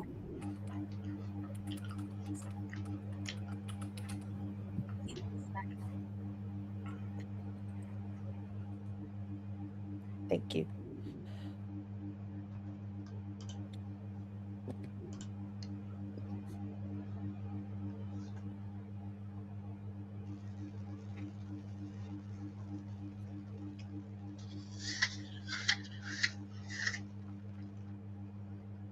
You want to be a cool guy? You got to eat an apple on screen.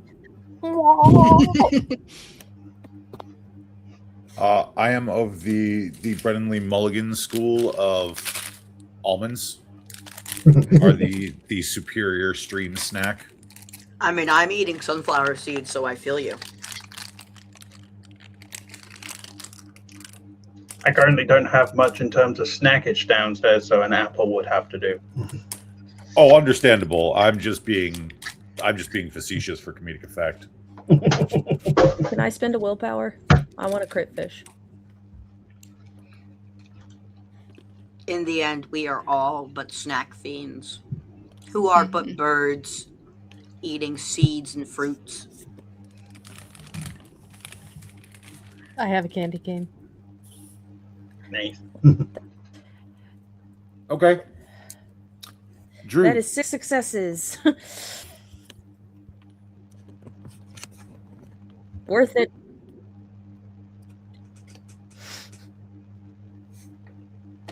You get the idea that this woman probably would not know if she was. What are you trying to get? No. Before I get into all that, what were you trying to get from Drew? What vibes?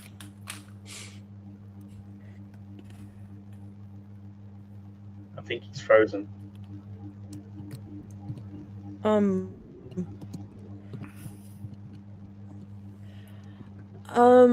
Okay.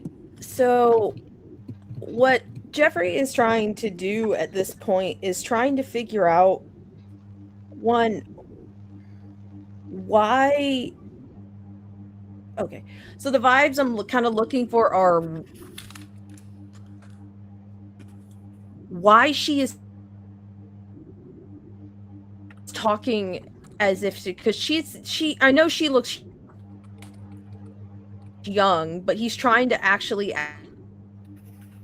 she's turning like her vernacular is different. She is talking almost robotically. She's trying to figure out, or he's trying to figure out why that is and where that is coming from, if that makes sense. I'm not sure if you even heard half of what I said, but that is I what got he you. is looking for. So the short answer is autism. Okay, so autism. That is. The longer answer is some combination between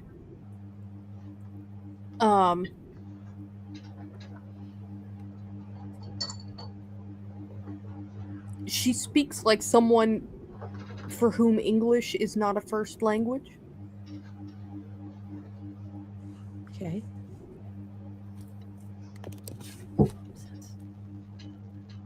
All right. And she also speaks like someone who has been. That makes who sense. has So been it kind of taught. assuages his curiosity.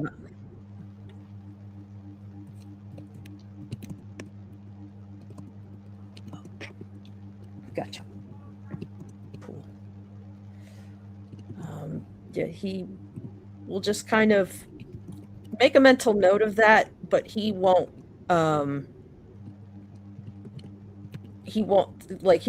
say much else, only just because, partially because of this lag, and it's destroying every bit of my ability to do the thing.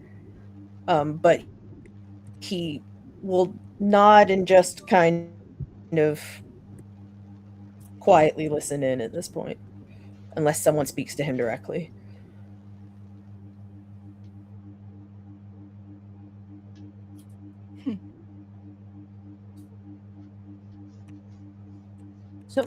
just to catch everybody up, because I am catching the lagging soul up in text currently. She speaks like someone who has learned English as a second language. She also speaks like someone who is devoid of personality. There are no little quirks that make this woman who she is.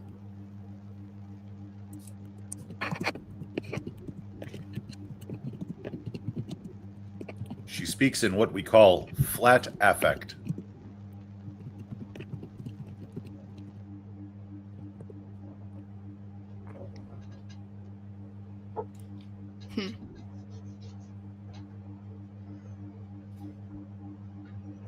Ventru is not my clan, however. Okay. That's fair enough. But so can that happen then? Like you get picked up by someone who isn't a part of your clan, and they're just kind of like, yeah, I'll teach you what you need to know.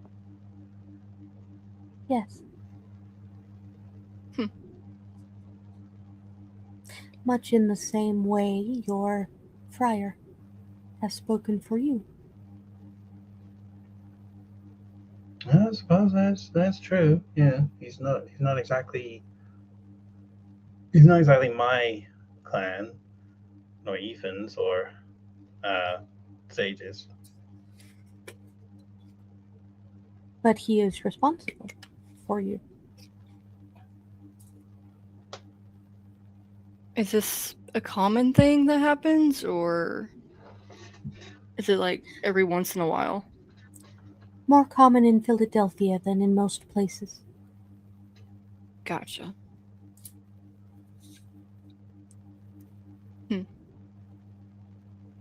So higher ups probably know how to have a whole system for it, huh? Deal with this a lot. Almost ceaseless war means that there is no shortage of sireless fledglings in Philadelphia. Right. The former prince's son is an adoptee.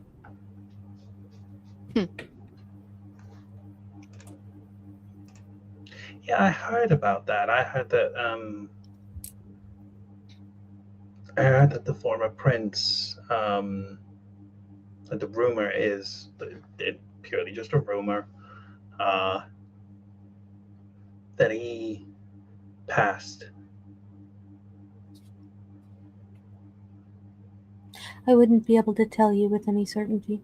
I am not a member of the court. No, that's fair. I'm just saying that's just what I heard.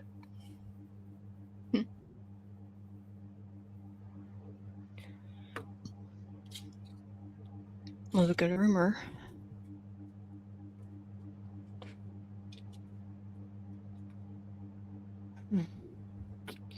And as you all are speaking to the little kid while the teacher and Mr. Page are having their contests, I think we'll revert back to Senor Page and Monsieur d'Albert. Ethan, Yeah. the very pretty man is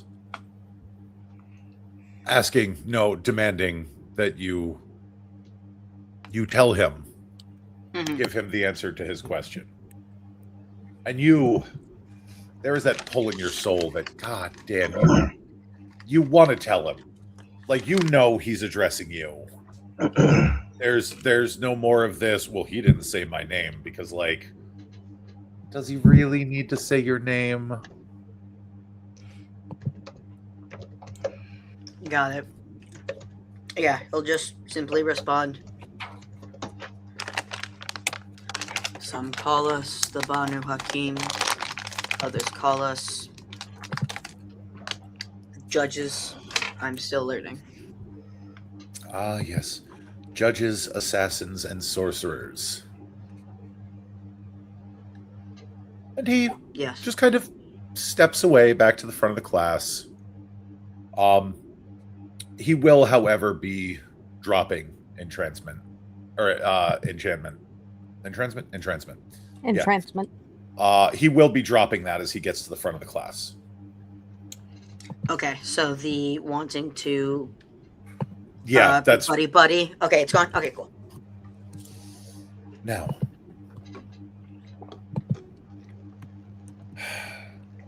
My methods may be a bit unorthodox, but trust me, the world out there is not going to hold your hand. It is not going to allow you to make mistakes. It is not going to allow you to stumble, to falter, and his eyes will shift around the room, kind of taking everybody in. Or to be, as the kids would call it these days, a brat. If someone of a higher station asks you a question, you answer them. Truthfully or not is up to you.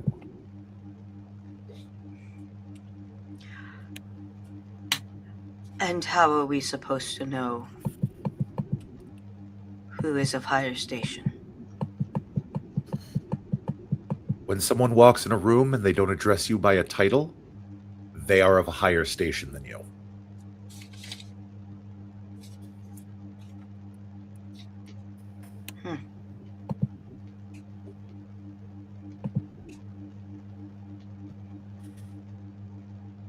And he just sits back on top of the desk. Now, I am from the clan Toreador. We are notable artists, muses. Occasionally, some of us dabble in things that are not artistry, but that's splitting hairs. The broad strokes. We are enamored by all things beautiful, all things aesthetically pleasing.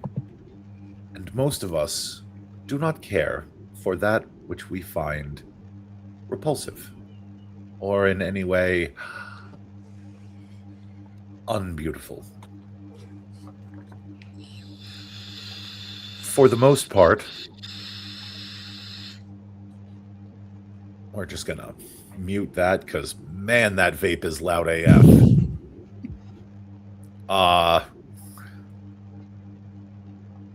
Anyway, that means most of my family would have a hard time gazing upon, well, your Nosferatu friend here.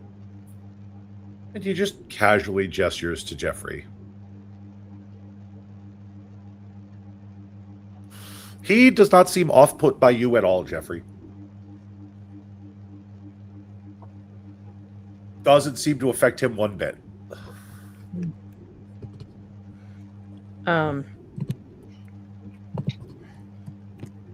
So, I'm sorry.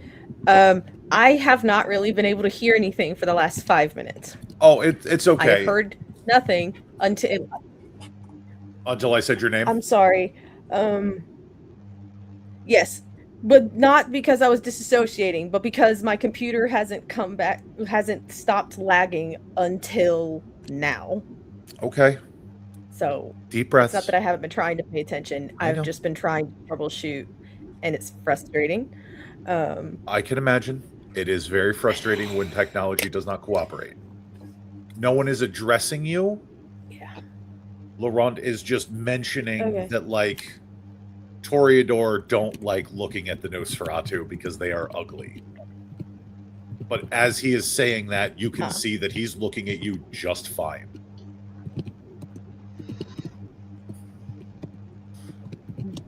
Okay. Then Jeffrey would speak up in this moment, at least to say, would it offend you and your sensibilities if I kind of just gestures to his face and his mask? The man seems nonplussed. He makes a gesture as if to say, like, get comfortable. So he will pull off his hat and pull off his mask entirely, and then we'll just sort of sit and kind of lean in and go back to kind of being nonchalant in the fact that he's not saying anything and won't necessarily say anything else unless someone addresses him directly.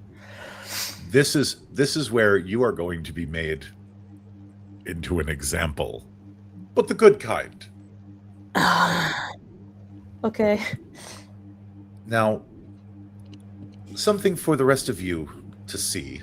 And he'll walk over to Jeffrey and start, pointing out like his ears and, little things. The Nosferatu, when they are embraced, go through sometimes weeks of painful physical transformation. See the tipping of the ears here, the pinching of the cheekbones. These are all physical changes that occur after the body has died. It is what make the Nosferatu so uniquely fascinating among our kind.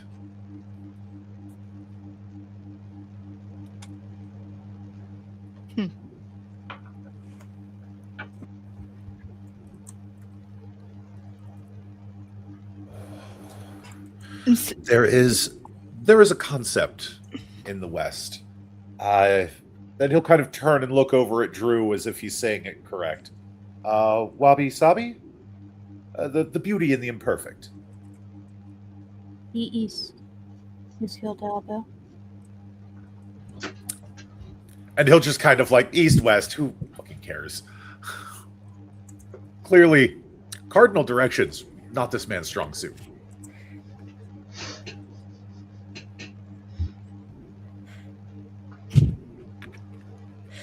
When you get to be my age, it's all the same. But yes, there is a certain beauty in the imperfect.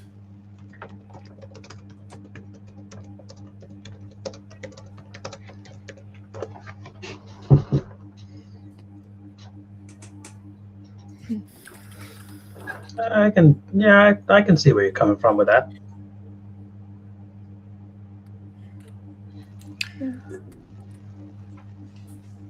And what other groupings or clans, I guess is one would put it. You have, as Drew was so helpfully informing you, there is the Ventru, the Clan of Kings.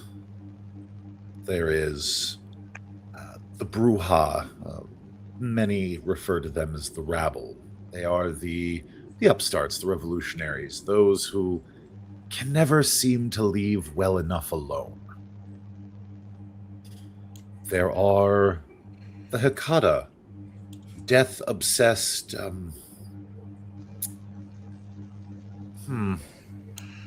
those the ones? Are those the ones that eat dead things? There are a great many of them that do eat dead things.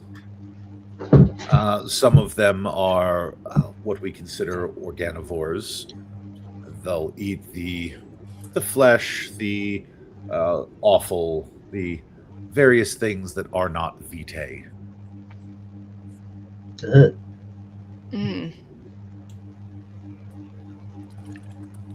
I see.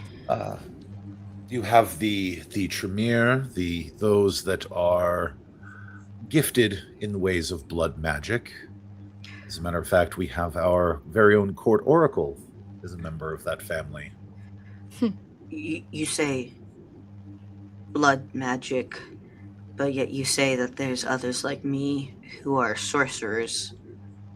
Yes, your family is also gifted. Some say your magic is older. The Tremere are, after all, usurpers. But that is neither here nor there. Guessing they don't like that name. Oh, no, They do not. no. Despise it, really. Eh, I think it's fun.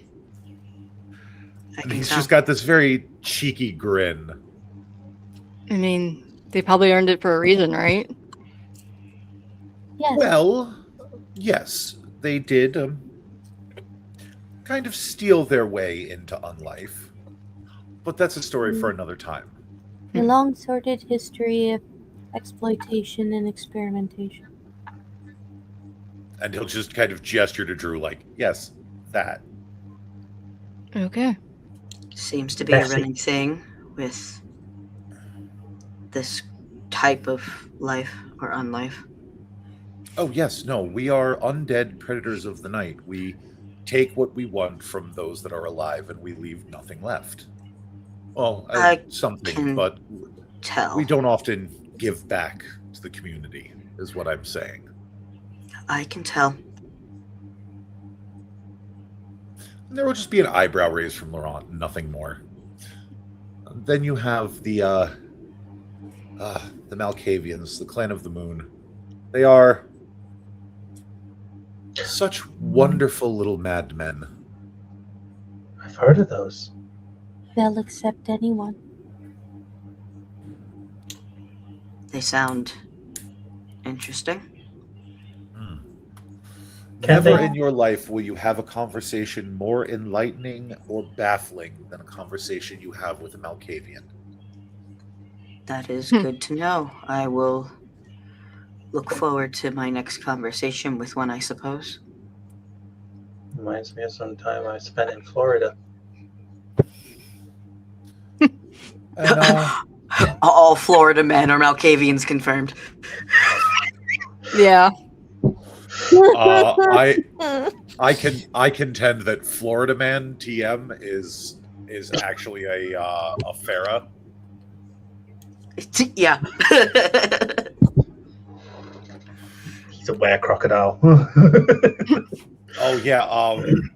Oh God, what is it? The Mokale? Macaulay, yeah. But anyway.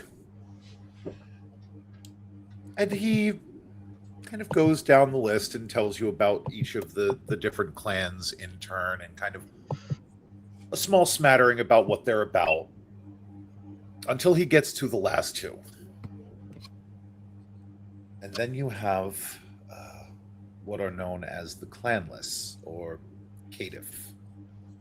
These are kindred for whom the curse did not take as briskly as it did for the rest of us.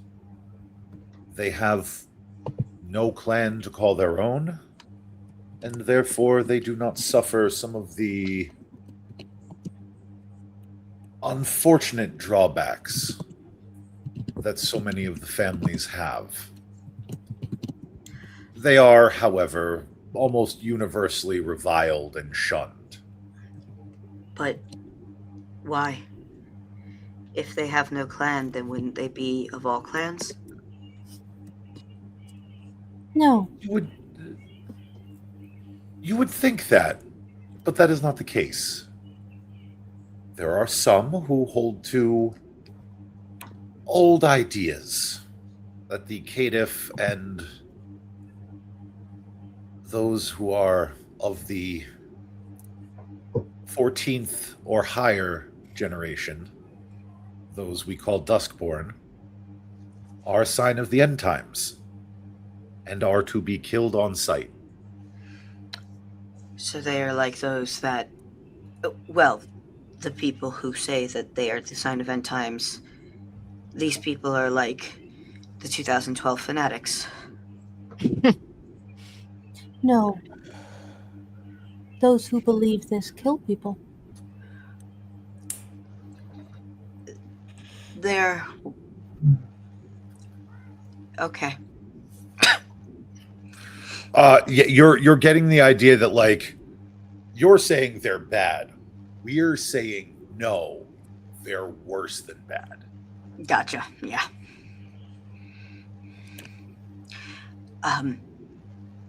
He has not spoken about the salubri. He hasn't spoken about. No, not yet. Nope. You say there are drawbacks to each clan. What? I mean, you spoke about the Toreador not liking to look at less than pretty things. So, for example, the Nosferatu are stricken with what they call cryptophilia.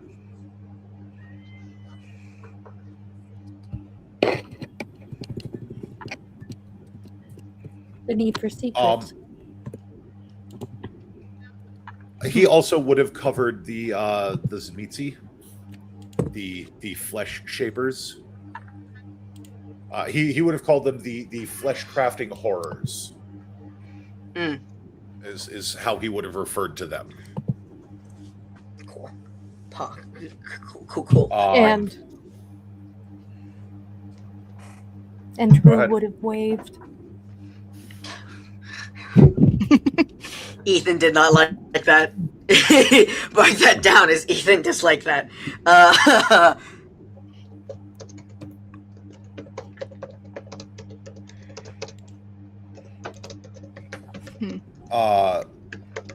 But he would go down the list and he would give off each of the clan's banes.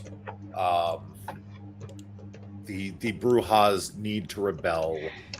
The Brujas what you call it? Their weakness to falling prey to rage. The Ventru's sensitive tummies.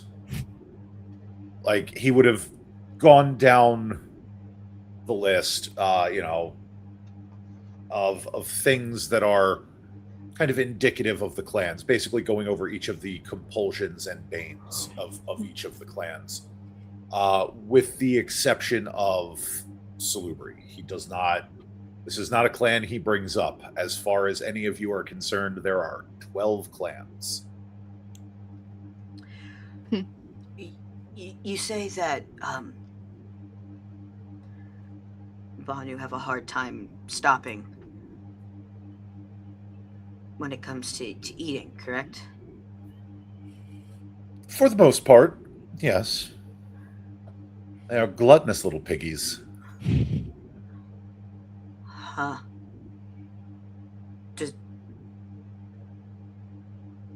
Ethan just kind of sits back, just like, am I broken? Because I've never felt that. Am I? Interesting. Is there something wrong with me? Yeah, yeah. He just kind of like sits back and just kind of like, I think something's wrong with me. I'm not gonna say it, but I think something's wrong.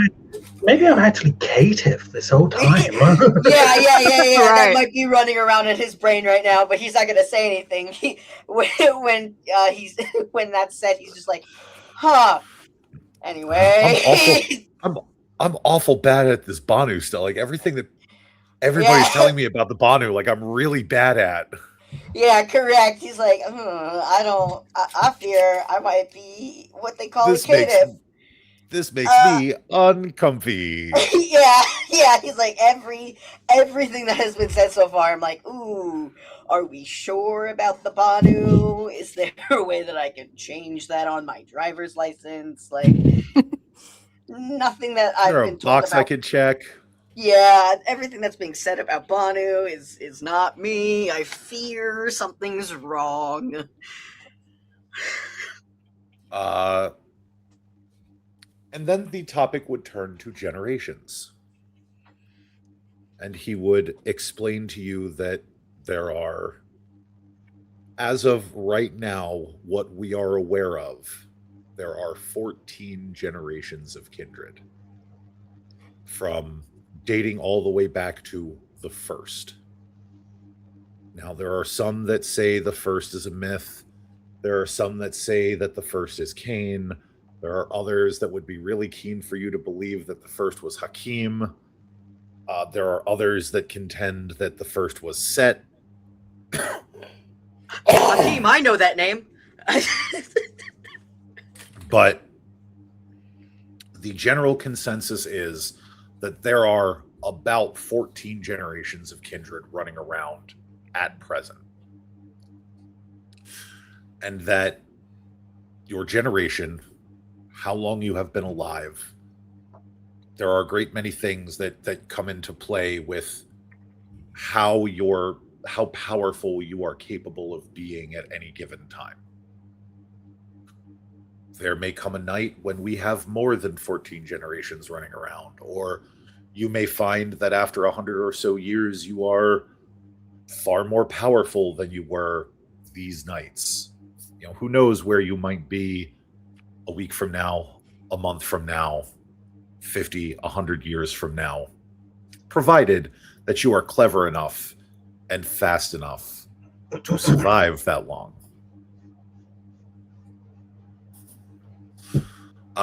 He does not bring up the forbidden sip. Damn it! He is not going to tell the babies about diablerie. No? Damn. Nope.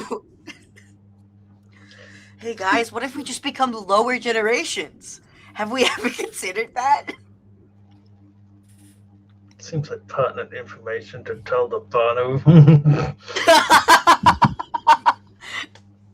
What do you mean? Nah. What do you mean by that? What do you mean by that? You can still do the things you like to some modified degree. I like gardening. See this flower? And she she will has point- got like a blue bioluminescent flower. That What looks like looks it's to be tucked behind her ear. You seem to have a very good affinity for fauna. I like gardening. Gardening is a nice hobby to de-stress. I understand. Oh yes, Druentia is a natural in the garden. I have a small little box I have outside my apartment window that I have small plants, so I understand. Yeah.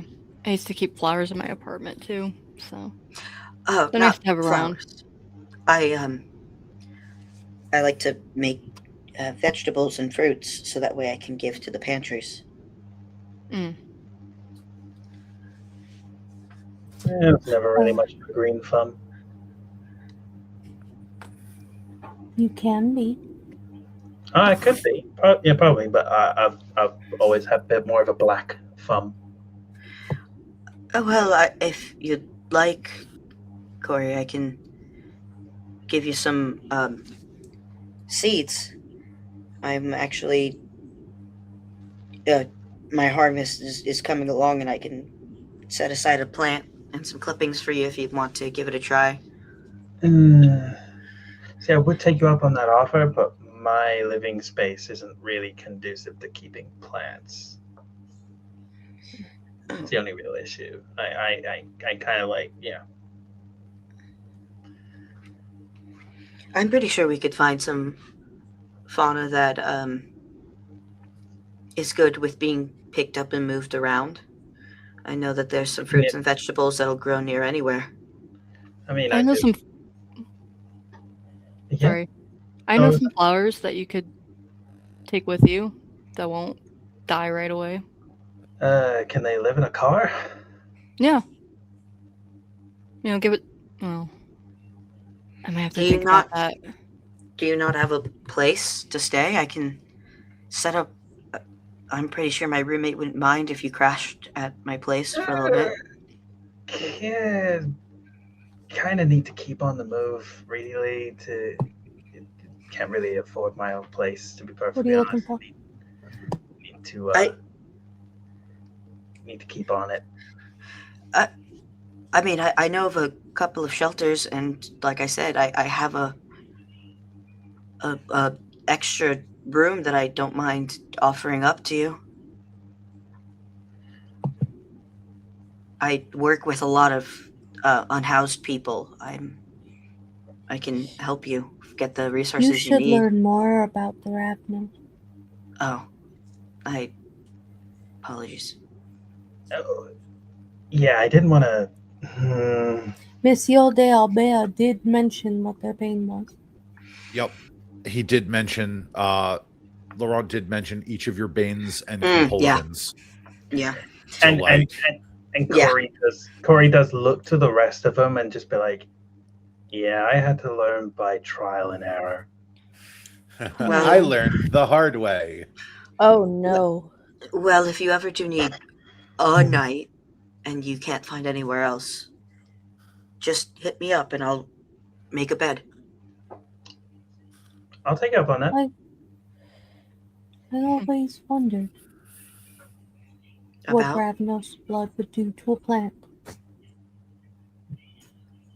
Considering what we're most famous for, trippy stuff, probably. That's some weird shit, Drew.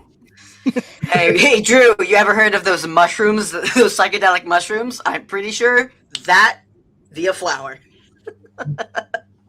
I would actually have to check root and vein to see what the Ravnos, what it's Ravnos do to plants, but I will. I will. Corey, I might have to do some research, but I'll see if there's anything that you could take with you in your car that would survive. And I mean, you do have If you that want. little caravan that attaches onto the back. Like, you're not completely without a place to stay. Yeah, it's just that the caravan that he's currently living in is basically like a small teardrop thing. It's literally just kind of like he slides right into it and just lies down. It's effectively a hard-sided tent. Yeah, I he might as will well be be living in around. the trunk of his car. Drew, what do you mean by blood affecting a flower? I mean, at least from what I know, blood tends to screw up the pH of the soil and makes it hard to grow stuff. Where did you get that idea?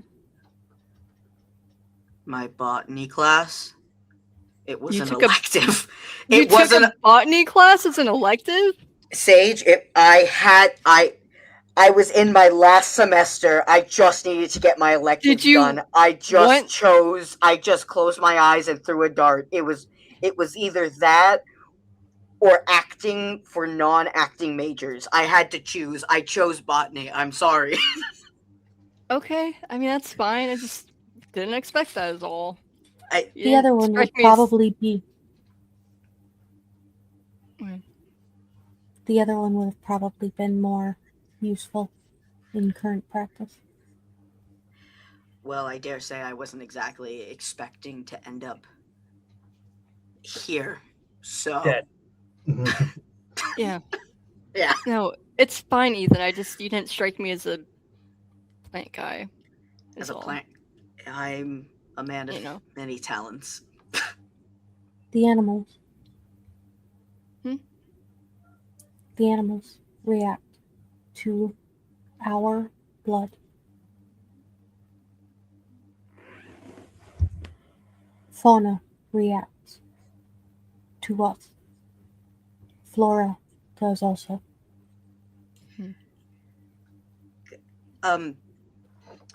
This is an above table question. If you have noxious blood, does that just kill a plant? Or because they're not technically mortal? Okay, we don't know. Plants are not, strictly speaking, plants are not considered mortal. Okay, so I won't accidentally burn a plant if I drip some blood onto it. Got it. Cool. So,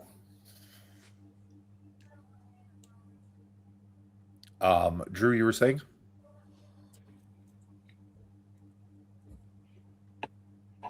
Different bloodlines, different clans, like we were just talking about, produce different effects.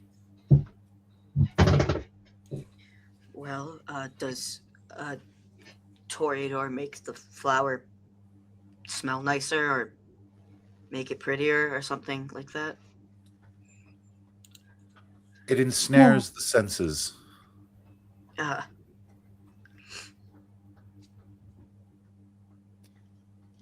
If That you're is not careful, it may interesting. be the last flower you behold.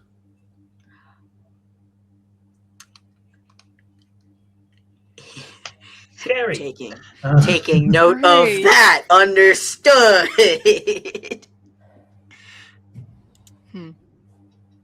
That's an unpleasant thought.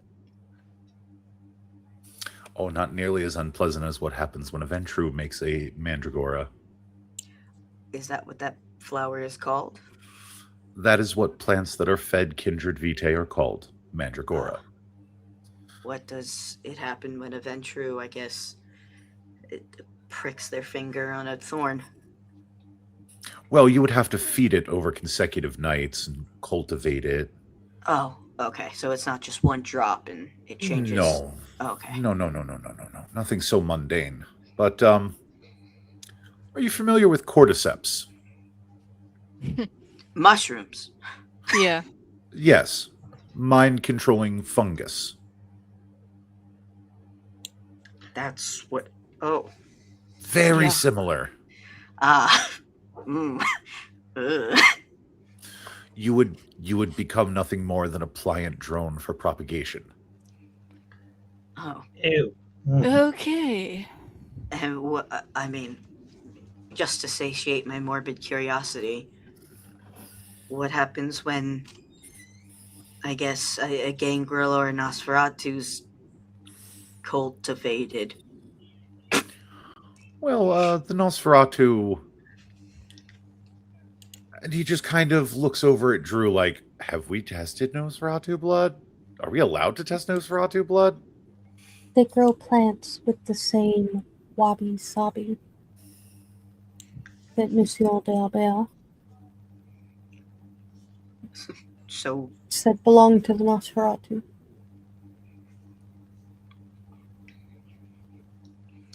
and the gangrel?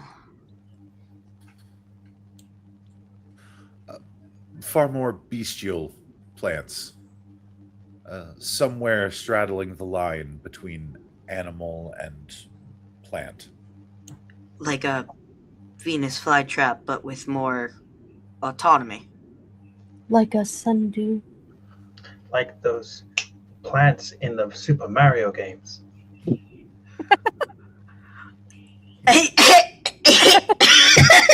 A piranha plant? A piranha plant. A piranha Like- plant. Einar knows exactly what you're talking about. How do you stun lock an older generation? Like- Kindred, modern. Laurent, you might as well toss a flashbang at his feet. Ethan actually does smile at seeing just the stunned look on Laurent's face as Corey just drops that grenade at his feet. Yeah. Sage just What laughs. What is Mario? Oh, Italian it's- plumber. It's like these video games, like these I can show you sometime if you like. I'm pretty sure I've got an original Nintendo 64 somewhere. No, you do Um, Super not. Mario. No, you don't. There's no way you have that. You have a 64. Wait, really? Laurent's like, all right, kids, jingle jingle, jingle jingle. I actually do Focus have up.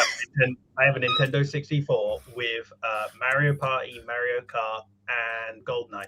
Man is just up at the feels front of the room like, catch a bubble. All eyes on me. Yeah. Jingle, jingle. Laurent's like, I fear I've lost the room. I fear. What is a game? Um, A video Like- game. it's like a kind of like a board game, like or a game that you would play, but it's on a TV, like a television. Yeah, it's a game, but a video form. You play characters, they can do things, get through levels. I fear. All of you give me a wits and insight. Oh, Laurent has definitely lost the room at this point. Mention video games. It's like Wits we're and done. insight, you say? Oh. Yeah, wits and This insight. is how we kill the older kindred. This is how I we have get killed- them, guys. Is we just start talking about modern technology. I have killed God, and this is the weapon. A Nintendo. Corey's not very insightful. Guys, how did you manage? Yeah, guys, how did you manage to make Laurent speechless? Well, we talked about an Italian plumber, and I just get the next thing you know.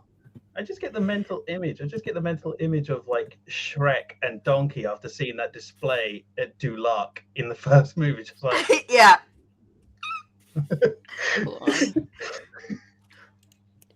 As Kane is my witness, these children are going to be the death of me. Okay. ooh. So for my one success, Nice. Drew seems confused. Like maybe it's you can't really tell what it is though. Maybe it's the language barrier. Maybe it's like an age thing. You can't quite put your finger on it, but like Laurent and Drew are both very confused. We are going to go on to my two successes. At two successes, you can tell that Laurent and Drew are two very different kinds of confused. And for my 5 successes,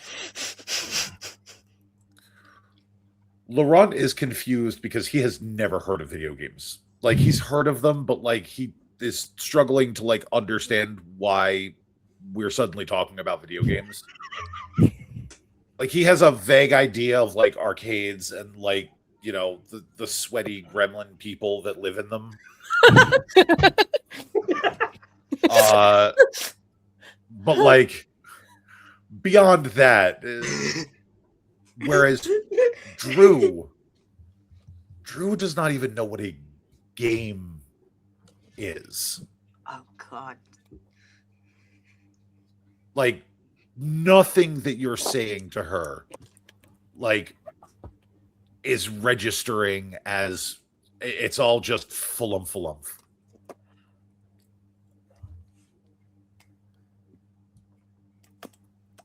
Well,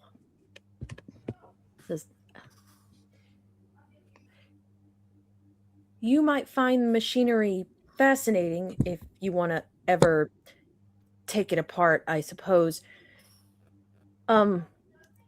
Miss, have you ever done anything for fun? Like do you play with I see you have a doll there. I'm just curious, do you have things that you play with, things that you have fun with that you would consider different?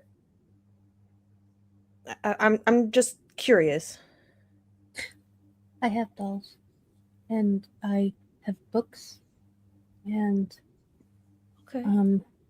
rituals are fun, and gardening. Gardening is fun. It's like a hobby. Like you plant that you say it you enjoy it. Some people Yes. enjoy pressing buttons on a remote and it makes the men on the screen do funny things. Like Why? playing pretend with dolls. But Oh, on on a- video. Screen. Yes. Also, as to how we got here, sir, I'm fairly certain it was just because of Mr. Harker's mention of piranha plants. It's a character from a video game type of thing. That's kind of where you don't need to Yeah. necessarily apologize. That's just the first domino that fell and kind Yeah. of triggered an after effect, and now we are here. Yeah. Sorry. One day I think we should all sit down and play some Super Smash Bros. And we might be able to show you what we mean. Right. Well, I think, and he'll look over at Drew, I think we have burdened them with enough knowledge for the evening. Shall we get you back to your minder before he worries too much? well, yes. And he'll hold out the crook of his elbow to Drew. Drew just takes his arm. And he'll collect his cloak off of the desk. And he'll just kind of wave at everybody. Au revoir. And the two of them will.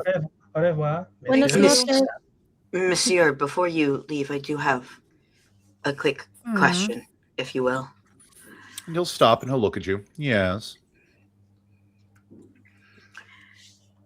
When it comes to this whole thing, I've learned respect is earned and not freely given. Is this different in our society? Oh, yes. And he'll turn and leave. I think the best way to look at it, Ethan, is that you gotta give respect, and you can either earn respect or you can demand it. But you gotta be able to back yourself up when you demand. Yeah, you have to be careful with your demanding of things. That's demanding things where you don't have the ability to back it up is a good way to get yourself dead for the second time. That makes sense. And as soon as like the two of them have left, heightened senses be damned. He just kind of.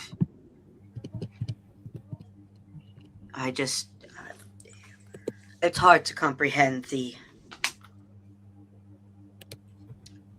to gain respect, you throw around your powers on young ones. Doesn't seem very respectful to me. Well,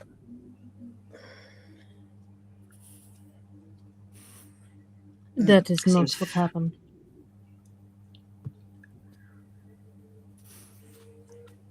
It's just very hard to understand this new set of rules, I guess. Are you here New to... set of rules. Would you have spoken to the higher, the named attorneys at your firm? Would you have spoken to them the same way that you spoke to Monsieur Dalba? No, but it is because I know their work. I do not know him. Is it not enough that I have asked him to provide some education? I respect your knowledge and such. It was just very jarring. But not enough to give respect to someone I believe has earned it. You used my name. He did not. That automatically puts him lower. In a situation where another being has all the power and you have none, the far wiser solution would have been to stay silent. And I did. Until he kind of forced it out of me. Oh, yeah, that man pulled it right out of you. I have learned very quickly that men that hold power and wield it like a hammer, you stay out of the way to not be a nail. But that hammer moves.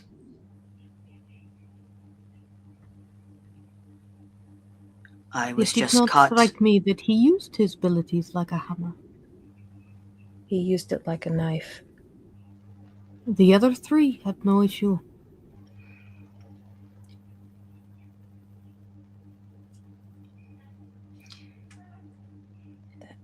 He thought I was less than the other three. That is not what he said. That is how he acted when he called upon me, which is why I did not speak, because it is better to say nothing than to be rude. It wasn't until he Except pulled. that you brought up the rear and did not bother to greet our guests. I did not know that they were guests until they walked in.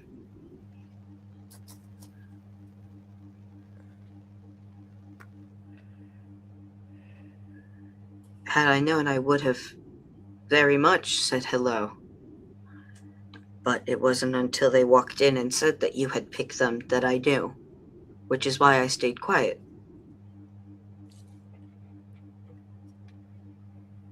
You should perhaps pick better targets for your ire. I fear you believe it was ire. It was not ire, it was confusion. For he walked the way of men who were strong. And a touch And he- of indignation. Again, I did not speak for fear of ire. But he You do pulled not it have out. to explain. You do not have to explain yourself to me. You just must know that away from these confines, I may not be able to be your protection. Young blood runs hot. This I know. But you are taking risks I might have expected from... And his gaze kind of flickers over to Corey. He just kind of grins. No one is spared from the shade. Ethan just kind of quiets because he fears he's just not being understood, so he's just has given up. It's not a matter of not being understood. It is based on Ethan's immediate reaction to it, where Laurent called on Ethan but did not use Ethan's name, and Ethan was like, well, that's not my name, so I'm not responding. Yeah. So like, and there is a way that you carry yourself when you do that. Yeah. Yeah. So like, Ethan, I want you to go ahead and I want you to roll for me a manipulation and subterfuge. Sure. Because like, I am sorry, someone has joined me. Oh, Don't maybe. Hey, don't bring attention to it. Don't say anything. Don't. It's fine. All Everything's hail Gomez. All hail Gomez. buddy. Oh, Don't- buddy. Oh It's- no. don't- And you it's- can't fix that. No, I can't. Don't. Guys, we gotta be chill right now. We gotta be chill. We gotta be That's so so chill. We gotta be so chill. Wait a minute, that's your manipulation and subterfuge, and you're a lawyer? Oh no. He Oh, is dude. okay. There's a difference between being a lawyer that defends folks as a private lawyer and being a lawyer that defends folks that are public attorneys / immigration law. Those are two very different types of lawyers, and he is in the latter. He is not in the former. Okay, buddy. Oh Jesus. So for your bestial failure, Oh. you will be taking 2, count them, 2 aggravated willpower damage. Ooh. Oh no. Oh no. Because the Senor knows you are lying, or at least not being 100% truthful. And he will be calling you out in front of your coterie.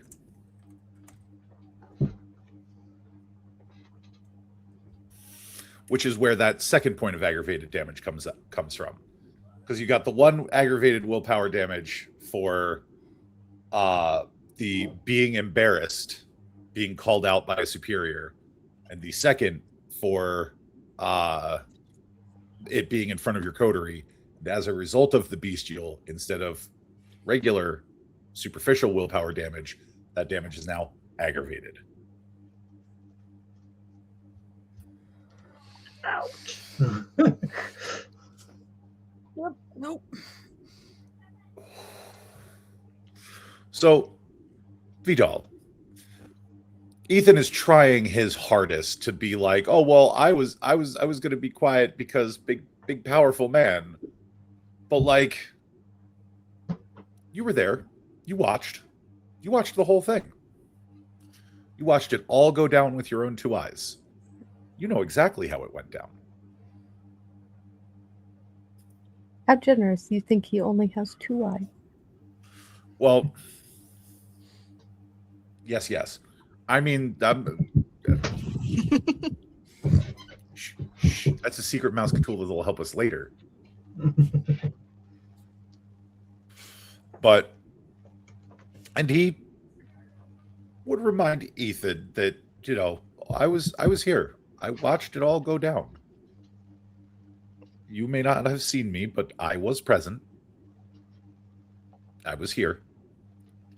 And you kind of feel yourself, you feel that weight of like, yeah, I was being a little petulant. Maybe I shouldn't have done that. But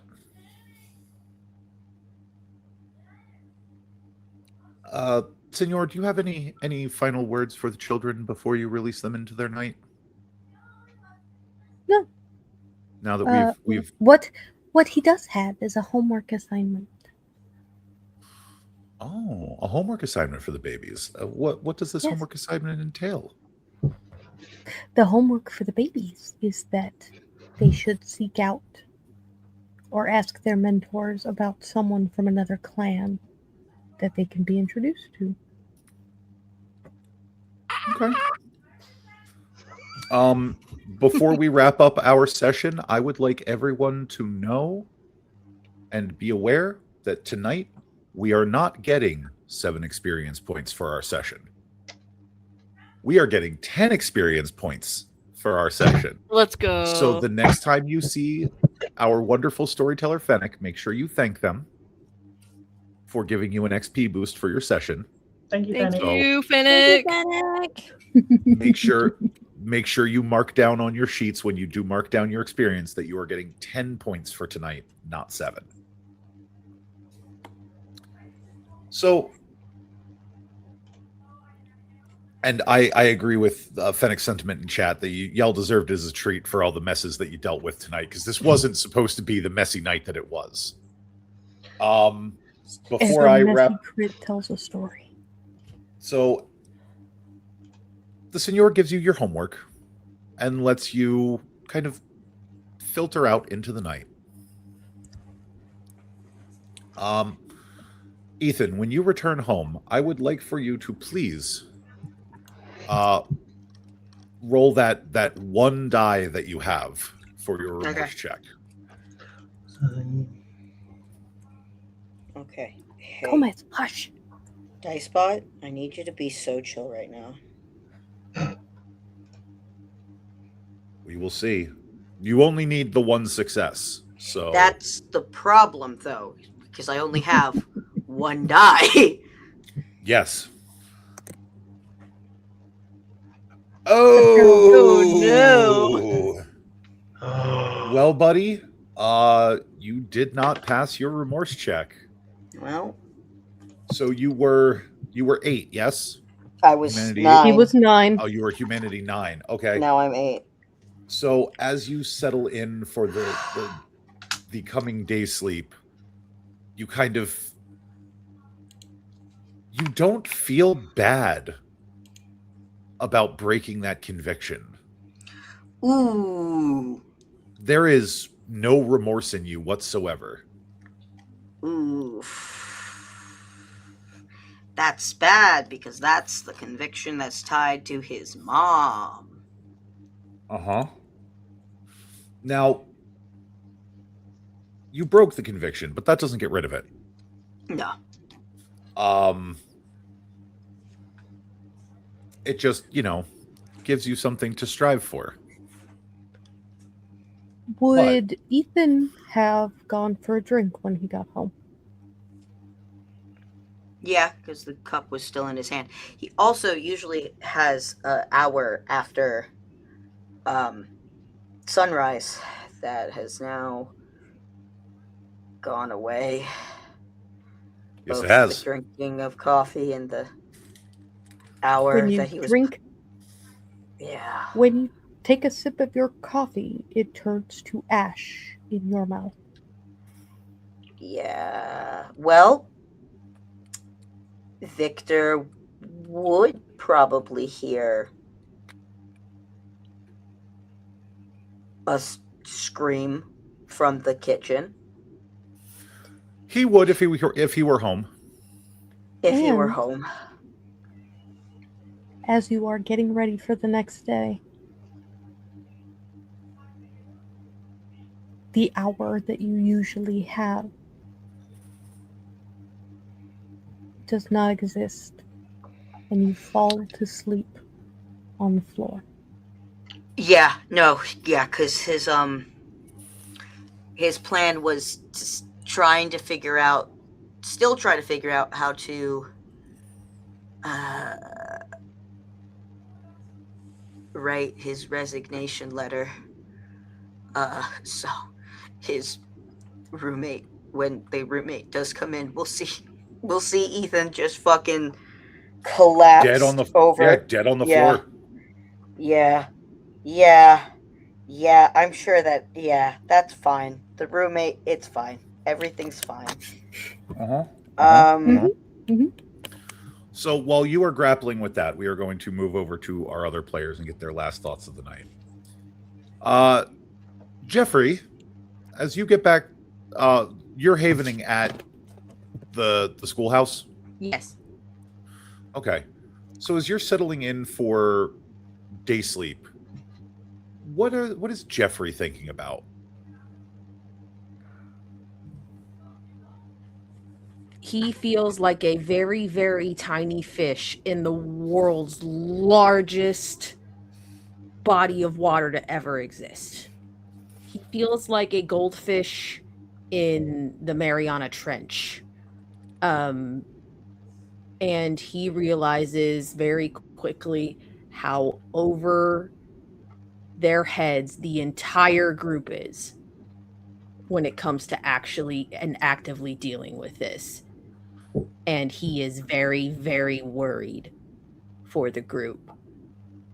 At least upon initial blush, he realizes that if they are going to survive these nights, they're going to have to lean on each other and help each other when they can. At least in the four of them group. And no, that's something he is wrapping his mind around to hopefully try and do his best to do that and help folks when they need it, if they need it. Okay. We're going to move on to Corey. You get back to your caravan. You're getting ready to move things around for the night. What's going through Corey's mind right now? What's going through Corey's mind at this point is that was a lot to drop, and he knows that it's not the whole deal. He knows that there is infinitely more information that they need to learn as the nights progress. And I think his mindset is kind of like, there is no going back. There is no moving backwards. There is only one direction, forwards. And that's where his mind, because he saw the way Laurent walked into the room like as if he owned it, like as if he owned the building, like as if he owned the land that the building was built on. And all he's thinking is, I want something like that, just not that. Just he wants to. He very much like Jeffrey. Very much like Jeffrey. Like, yeah, We are small fish in a very, very large ocean, but we can always get bigger. Yeah. And lastly, but not leastly, Sage. She's gonna go home after saying goodbyes to everybody for the night. And I think while on her drive home, she's just thinking about Ethan and how he was treated and then how much he got chewed out. And she's realizing, like, yeah, I need to watch myself because are of no power level or authority to be challenging anyone with power and authority right now. And if we want any help with this, we need to just go with it, even if we don't like it. And then, yeah, similar to Jeffrey, she kind of thinks about like, oh, this is like got so much more to learn. We've got, we just need to basically take it in. Don't cause any trouble if we can help it. And she's thinking about, I need to take care of the other guys. And she's like, I need to focus on making sure they're all okay and that we can trust each other and just make sure that we're there for one another. I think once she makes it home, she's going to spend a little bit of time. She's going to research some plants like she told Corey she would do, that he could potentially keep with him that would maybe survive better in his kind of living situation. Yeah. Do that for a little bit for the night. And then after that, maybe write in her journal a little bit and then call the night after that. As we are winding down to the end of this session, there's a poem that I would like you all to keep in mind. It is a beloved, timeless 1932 poem by Robert H. Smith. And the opening line is, "The clock of life is wound but once, and no man has the power to tell just when the hands will stop, at late or early hour." Because tonight is very much a meditation on how quickly each of you could lose your lives in this city.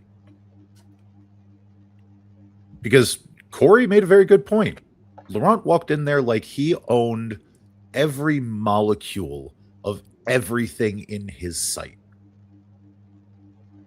And that is power you cannot buy.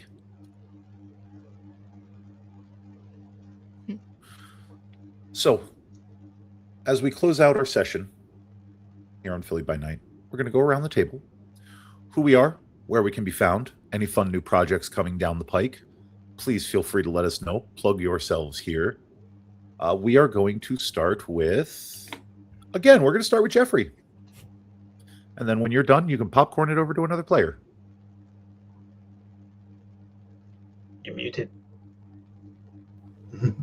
That's fine. It's just more technology doing what it does.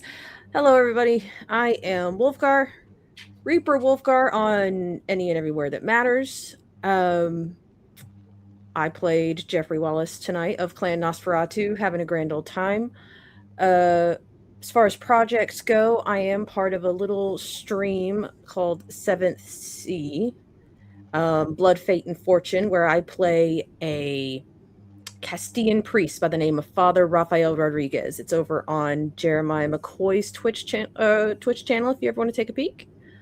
And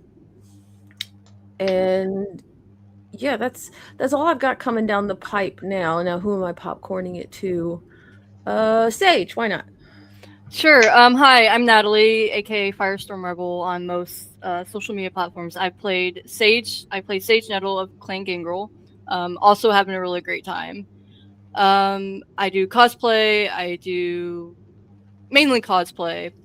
I'm going to be at the Dresden LARP next year with a lot of these folks. I'm very excited for that and starting to get into LARPing. Having a good time with that too. And yeah, I have a little project I'm working on with a friend of mine that's still in development. More on that probably later. But yeah, I'll popcorn it to Demon. Hi, I'm Wandering Demon. You can find. I played Cory Harker, the Ravnos. You can find me primarily on TikTok under the Wandering Demon. I typically do a lot of VTM, more or less World of Darkness and D&D kind of like character skits, where you'll see a bunch of my OCs over there, as well as quite a bit of voice acting work. I do take commissions, so if anyone wants to just pop a suggestion, or like if you need any voice acting work done, I'm your guy to do it. And nothing in the pipeline yet, but we shall see what the future holds. I'm going to popcorn it over to Ethan. Hi, sorry, I just shoved food in my mouth. Hello, my name is Nico. I play Ethan Page, the now Humanity 8 Banu Hakim. We'll see how long Humanity 8 lasts. As you know. My name is Touch of Goblin. Anywhere that matters, and if you can't find me, I don't want you to find me there. I got nothing really going on because I'm who I am as a person. But yeah, STs.